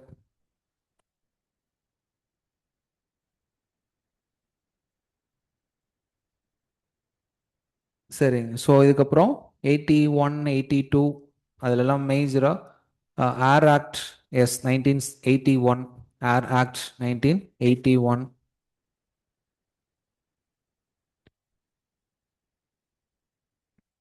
ஏர் ஆக்ட். ஸோ எந்த ஆக்டில் சென்ட்ரல் பொல்யூஷன் கண்ட்ரோல் போர்டு கொண்டு வந்திருப்பாங்க? Water act. இல்லைங்களா? Water act. வாட்டர் ஆக்ட் அது எந்த வருஷங்க? வாட்டர் ஆக்ட் அதை நம்ம மிஸ் பண்ணிட்டு வந்திருக்கோம்னு நினைக்கிறேன். 74 வாட்டர் சொல்லிட்டோமா? சொல்லிட்டோமா? ஓகே. 1974 water act. ஸோ அதை பார்த்து வச்சுங்க. Central pollution control board. Okay. 82, 83. அதுக்கப்புறம் India's first communication satellite. Okay. So அதெல்லாம் அந்த இதெல்லாம் கொஞ்சம் எந்தெந்த சேட்டலைட் இது பண்ணியிருப்பாங்க. சரிங்க. இப்போ இஸ்ரோ, டிஆர்டிஓ எது ஃபர்ஸ்ட் கொண்டு வந்தாங்க? இது நம்ம லாஸ்ட் இதில் உங்களுக்கு ஜஸ்ட் இந்த மாதிரி ஏதாவது ஒரு வரும்போது எது which one is first, which one is second? இதுக்கு முன்னாடி பேசின டைம்லைனில் பேசியிருப்போம், ஞாபகம் இருக்கா? டிஆர்டிஓவும் நமக்கு ஃப்ரீக்வெண்ட்டாக நியூஸில் வருது. Defence and research, defence research and development, ISRO. Yes, DRDO தான் ஃபஸ்ட்டு. 58, 58ல் வருது. இஸ்ரோ 69. எஸ், 69. இதெல்லாம் கொஞ்சம் பேஸ் வச்சு இந்த மாதிரி ஏதாவது நமக்கு தெரிஞ்சதுலேருந்து யார் ஃபஸ்ட்டு செகண்ட் இந்த மாதிரி கேட்டு வச்சிட்டிங்கன்னா உங்களுக்கே ஹெல்ப் பண்ணும். ஃபவுண்டேஷன் ஸ்ட்ராங் ஆயிரும், அவ்வளோதான். ப்ரிலிமினரியில் வந்து ஏன்னா ப்ரிலிம்ஸுக்கு போடுற எஃபோர்ட்டு தான் ரொம்ப அதிகம். இவ்வளோ ஃபேக்ட்டு இருக்குது. ஃபஸ்ட்டு இஸ்ரோவா டிஆர்டிஓன்னா ஃபஸ்ட்டு டிஆர்டிஓ, அடுத்து இஸ்ரோ. இது எங்கேயோ ஒரு இடத்துல நாளைக்கு ஹெல்ப் பண்ணும். ஏதோ ஒரு இடத்துல டைம் லைன் வந்து இந்த டைம் லைன் பேஸ்டு கொஷின்ஸ் வந்து கேட்கும்போது ஆட் பண்ணிக்கலாம். ஓகேங்க.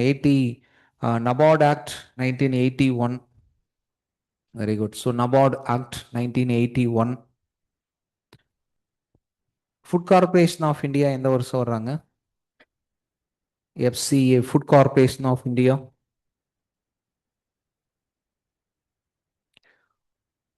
எந்த வருஷம் வர்றாங்க? உங்களுக்கு முக்கியமான ஒரு இன்ஸ்டியூஷன், ஸ்டாச்சுரி பாடி கேள்விப்பட்டிருக்குமா? Food corporation of India.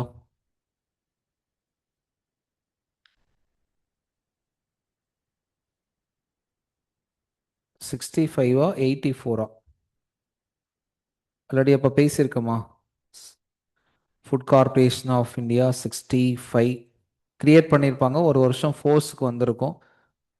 Last இதில் பேசியிருக்காங்களா? அப்போ லாஸ்ட் டைம் லைனில் 60ஸ்லாம் லாஸ்ட் இதுக்கு முன்னாடி நம்ம இதில் முடிச்சிருப்போம். ஃபுட் கார்பரேஷன் ஆஃப் இந்தியா கொஞ்சம் பார்த்து வச்சுருங்க, எந்த வருஷம் அது கொண்டு வந்திருக்காங்க அப்படின்னு சொல்லி.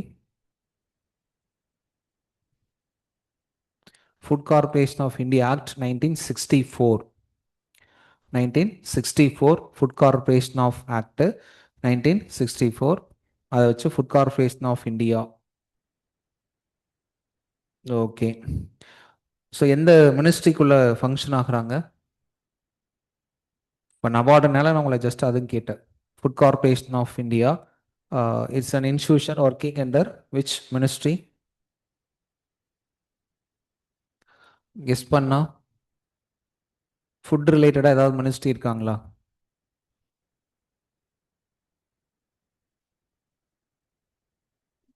ஹெவி டின்னர்னால மறந்துடுச்சு. கேட்டா என்னதுங்க? Ministry of consumer affairs, food and public distribution அப்படின்னு ஒரு மினிஸ்ட்ரி இருக்காங்க தானே? Ministry of consumer affairs, food and public distribution. Okay, right. So அது நபார்டை பார்த்துங்க. 82 ஏதாவது இருக்காங்களா? எதுங்க? EVM, electronic voting machine, first 82ங்களா? எங்க? கேரளா. எஸ், கேரளா. இவ்வளோ மினிஸ்ட்ரி ஏன் சார் இருக்காங்க? இந்தியா வந்து அவ்வளோ பெருசாக இருக்கும். ஒவ்வொரு மினிஸ்ட்ரி தாங்க, அவ்வளோதான். ஒவ்வொரு மினிஸ்ட்ரி இருக்கும்போது சில இதில் வரும்போது கவர்மெண்ட் என்ன பண்ணியிருப்பாங்கன்னா மினிமம் கவர்மெண்ட், மேக்ஸிமம் கவர்னன்ஸ் அப்படின்னு வரும்போது சில மினிஸ்ட்ரியெல்லாம் ஓவர்லாப்பிங் எல்லாம் ரெடியூஸ் பண்ணாங்க. அப்படியுமே 70+ மினிஸ்ட்ரி வரும்னு நினைக்கிறேன். சரிங்களா? 70+ மினிஸ்ட்ரி. இப்போ யூபிஎஸ்சி லாஸ்ட் ஒரு ஃபியூ இயர்ஸாகவே அந்த மினிஸ்ட்ரி ரிலேட்டடாக எப்போவுமே கேட்குறாங்க. வேறு ஒன்றும் இல்லைங்க, அவங்களுக்கு தேவை எலிமினேஷன், அவ்வளோதான். இப்போ லாஸ்ட் இயர் 3 கேள்வியோ 4 கேள்வியோ மினிஸ்ட்ரி வச்சுருந்து, இப்போ இது எல்லாத்துக்கும் தெரியும், கன்ஃபியூஷன் ஆகும். பட் 100 கேள்வியில் 4 கேள்விங்கிறது வந்து ஏன் திரும்ப திரும்ப கேட்குறேன்னா, இது பெரிய இன்டெலிஜென்ஸ்லாம் இல்லை. நமக்கு திரும்ப திரும்ப கேட்டு ஞாபகம் வச்சுட்டா டக்குன்னு ஏதாவது வர்றப்போ 4 கேள்விக்கு ஹெல்ப் பண்ணும், அவ்வளோதான். That's all. நமக்கு தேவை பிலிம்ஸு கிளியர் பண்ணும். அதனால அது இந்த மாதிரி ஏதாவது ஒரு கம்பைண்டாக ஒன்று கேட்கும்போது கன்ஃபியூஸ் ஆகும், கொஞ்சம் கிளாரிட்டி வந்துடும். டக்குன்னு இப்போ ஃபுட் கார்பரேஷன் சொன்னோடனே ஓகே இந்த மினிஸ்ட்ரி தான் அப்படின்னு சொல்லி அதை வந்து நம்ம படிக்கிறோம். சரிங்களா? ஃபைன். ஸோ நெக்ஸ்ட்டு ஒரு 90 வரைக்கும் பார்த்துருவோம். சரிங்களா? ஸோ அதுக்கு அது பிட்வீனில் குறைவாக தான் இருக்கும். இது பார்த்து வச்சுருங்க. ஏன்னா லாஸ்ட்டு என்ன சொன்னங்க? EVM, electronic voting machine. சரிங்களா?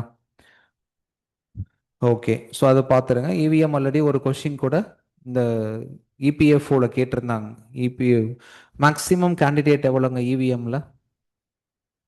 மேக்ஸிமம் கேண்டிடேட் வந்து எவ்வளோ அகாமடேட் பண்ண முடியும் இவிஎம்? ஒரு ஒரு இவிஎம் பாக்ஸில் எவ்வளோ கேண்டிடேட்டு?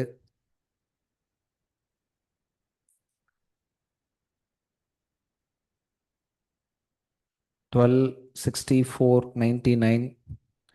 நிறைய ஆன்சர் வருது. சரிங்களா? ஆல்ரெடி நான் உங்களுக்கு ரிவிஷனில் சொல்லியிருக்கேன். ஒரு இவிஎம் பாக்ஸ் வந்து எலக்ட்ரிக் voting மிஷினில் எவ்வளோ மேக்ஸிமம்? 14லாம் இல்லைங்க.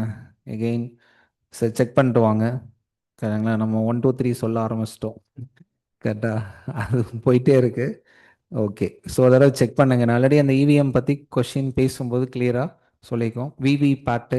சரிங்களா? ஸோ அந்த இவிஎம் வந்து கொஞ்சம் பார்த்து வச்சுருங்க. எந்த இயர், எப்போ இந்தியா ஃபுல்லாக கொண்டு வந்தோம், அதுக்கப்புறம் எந்த எலெக்ஷன்லங்க? 2004 14ங்களா? 2004. ரைட். ஸோ இந்த ஃபேக்சுவல் பார்த்து வச்சுருங்க. ரைட். ஆமாம், கேரளம். இப்போ வந்து கேரளா வந்து கேரளம் அப்படின்னு இருக்கு. Yes. Okay. So next 84, 85, 1985. So 1984ல் இன்னொரு முக்கியமானது வந்து operation blue star followed by Indira Gandhi assassination. 1984 ஜூனில் வந்து ஆப்ரேஷன் ப்ளூ ஸ்டார். அதனோட கான்சிக்வன்ஸாக October 31, 1984 வந்து இந்திரா Gandhi assassination by Sikh bodyguard. October 31 வந்து யாரோட birth anniversary? Sardar Vallabhbhai Patel. October 31. அந்த டே தான் it is a day of national unity day.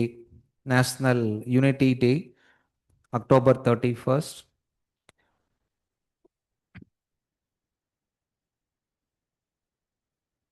So அடுத்து வந்து 1984ல் Bhopal gas tragedy. 1984 Bhopal gas tragedy 1984 எந்த மந்த்து நடந்திருக்குங்க? அதுக்கு ஒரு ரிலவன்ஸ் இருக்கு. December 2. December 2, 1984 Bhopal gas tragedy. Methyl isocyanide. Methyl iso cyanide MIS சொல்லக்கூடிய poisonous gas release from the Carbide fertiliser manufacturing இண்டஸ்ட்ரியிலேருந்து வந்த மீத்தல் ஐசோ சைனைட். இந்த மீத்தல் ஐசோ சைனைட்டுங்கிறத நிறைய டைம் வந்து கொஷின் கேட்டிருக்காங்க. கார்பைட் யூனியன் அப்படிங்கிற ஒரு ஃபெர்டிலைசர் மேனுஃபேக்சரிங் கம்பெனி. அந்த டிசம்பர் 2 தான் என்ன டேங்க? National pollution control day. National pollution control day. So அது 1984ஓட இதை சேர்த்து ஞாபகம் வச்சுங்க. Methyl isocyanate national pollution control day வந்து December 2.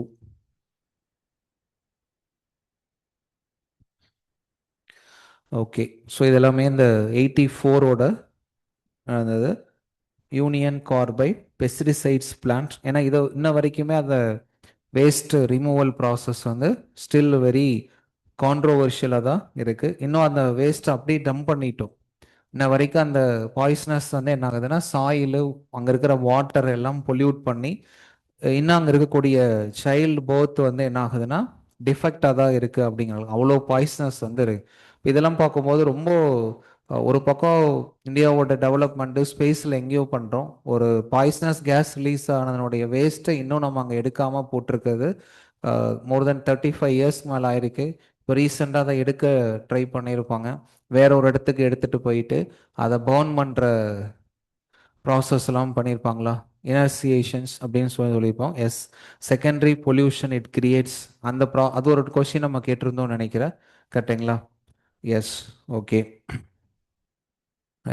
Okay. Today world health day. WHO வந்து April 7 வந்து world health day. Yes. So அதை நம்ம WHO பற்றி பேசும்போதும் சொல்லியிருப்போம், வேர்ல்டு ஹெல்த் டே. அப்போ தான் WHO உடைய formation April 7, 1948. Right. So okay, 85, anything 85ல, அதே 85ல தான் இருக்குங்களா? 85 anti defection law, 52nd amendment act 1985. Very good. SAARC formation, association of south east Asian association for regional cooperation, SAARC 1985. Very good. Assam accord 1985. Yes, Assam accord. Assam violence, அதுக்கப்புறம் Assam accord 1985. Assam accord யார் யாருன்னா, government of India, all Assam students union, all Assam students union, all Assam students union and government of Assam, government of Assam, all Assam students union. TADA act, but அதை நம்ம repeal பண்ணிட்டோம். Okay, right. So அந்த இது Assam Accord, ஏன்னா அந்த அஸ்ஸாம் இது நடந்திருக்கு. எஸ்பெஷலி பங்களாதேஷ்லேருந்து இப்போ வந்த இதே தான். எப்படி கனெக்ட் பண்ணிங்கன்னா, பங்களாதேஷ்லேருந்து வர்ற இல்லீகல் ப்ரெசன்ஸ்னால என்ன இருக்குன்னா, இந்த டீமோக்ராஃபி ஆஃப் அஸ்ஸாம் வந்து அஃபெக்ட் ஆகிருக்கும். அங்கே இருக்கிற middle class other category people வந்து அஃபெக்ட் ஆகிருப்பாங்க. அப்போ ஃபஸ்ட்டு இந்த மாதிரி இன்ஃப்ளக்ஸ் ஆஃப் இல்லீகல் வரும்போது பாதிக்கப்படுறது யாருன்னா, ஸ்டூடெண்ட்ஸ் கேட்டகரி. அங்கிருந்து ஹூ ஆர் இந்த பொசிஷன் ஆஃப் சீக்கிங் எம்ப்ளாய்மெண்ட் இருக்காங்க. அப்போ அவங்க வந்து ஒரு ப்ரொட்டஸ்ட்டை கேரி பண்ணியிருப்பாங்க. 1979 ஆரம்பித்த அந்த அஸ்ஸாம் இப்போ வைலன்ஸ் வந்து ஒரு 5-6 இயர்ஸ் போயிருக்கும். 1985 அப்போ இருந்த பிரைம் மினிஸ்டர் ராஜீவ் காந்தி, ஏன்னா 84 இந்திரா காந்தி அசாசினேஷனுக்கு அப்புறம் இம்மீடியட்டாக Rajiv Gandhi become and prime minister. அப்போ 85ல் அஸ்ஸாம் அக்கார்டு, அஸ்ஸாம் உடன்படிக்கை, all Assam students union, government of India, government of இந்தியாவிலேருந்து ministry of home affairs and government of Assam. Okay, national wasteland development board 1985. Okay, very good. இது ஒரு நியூ இன்ஃபர்மேஷன் தான். Yes, 1985 national wasteland development board 1985. Yes, அடுத்து narcotic drugs and psychotropic substance act 1985. Narcotics, drugs and psychotropics substances act 1985. Wasteland development board, okay, Narmada Bachao Andolan. Yes, 85ல்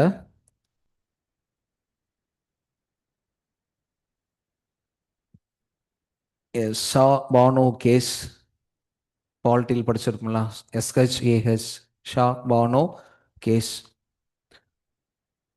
ஓகேங்க. So 85 வரைக்கும் இருக்கட்டும், ஓகேங்களா. So remaining வந்து next செஷனில் வர்றது 90, அதுக்கப்புறம் அப்படியே வந்து இப்போ இருக்கக்கூடிய வரைக்கும் ஒரு குயிக்காக பார்த்துருவோம். ஏன்னா 2004லேருந்து 14 வரைக்கும் சில இம்பார்ட்டன்ட் மட்டும் பார்த்துருவோம், கரெக்டுங்களா. அடுத்து நம்ம 85லேருந்து அப்படியேங்க 90, இதில் வந்து சில செலக்டிவாக பார்த்துருவோம். அண்ட் 2014லேருந்து 24, 25 வரைக்கும் இருக்கிறதும் நமக்கு வந்து கொஞ்சம் ஹெல்ப் பண்ணும், கரெக்டுங்களா. நிறைய இந்த 10 இயர்ஸ்னு வர்றது, இந்த 14ல் வந்து நிறைய வந்திருக்கும்.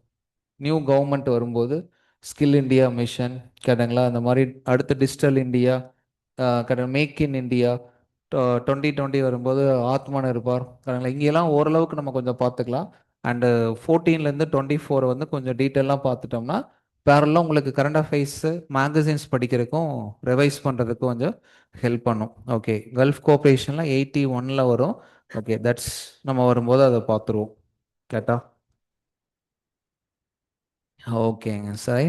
ஸோ இது வரைக்கும் 85 வரைக்கும் இருக்கட்டும். ஸோ ஹோப்ஃபுல்லி ஒரு ஐடியா கிடச்சிருக்கும். நிறைய இன்சிடெண்ட்டை வந்து அதோட கனெக்ட் பண்ணியிருக்கோம். ஸோ இதை ஒரு தடவை குயிக்காக உட்காந்து ரீட் பண்ணிடுங்க.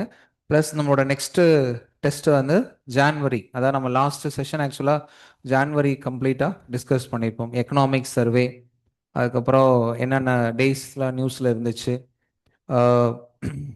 ஆர்மி என்ன இயர் ஆஃப் என்னன்னு கொடுத்துருப்பாங்க அப்படிங்கிறதெல்லாம் ஒரு டாபிக் இருக்குது. ஸோ அது ப்ளஸ் நம்ம டார்கெட் நினைக்கும் போட்டிருப்போம். ரிமைனிங் டேஸில் இருக்கக்கூடிய சில செலக்டிவ் இம்பார்ட்டன்ட் டாபிக்ஸை நம்ம என்ன பண்ணிடலாம்னா ப்ரிடிக்ஷன்லேயும் கொடுக்குறத ரீட் பண்ணிடுங்க. ஸோ இதை வந்து கனெக்ட் பண்ணி படிக்கிறதுக்கு வந்து ஹெல்ப் பண்ணிடலாம் சரிங்களா. ஸோ மற்றதெல்லாம் பார்த்துட்டு இந்த இயர் மட்டும் கொஞ்சம் குயிக்காக அடுத்த ஒரு செட் இந்த மாதிரி ரிவிஷன் கிளாஸில் வரும்போது இதை பார்த்துருவோம் சரிங்களா. ஸோ இங்கே இருக்கிறது கொஞ்சம் ஹெல்ப் பண்ணும், இதெல்லாம் என்ன நடந்திருக்கு அப்படிங்கிறத கொண்டு வந்துடலாம். ரைட்,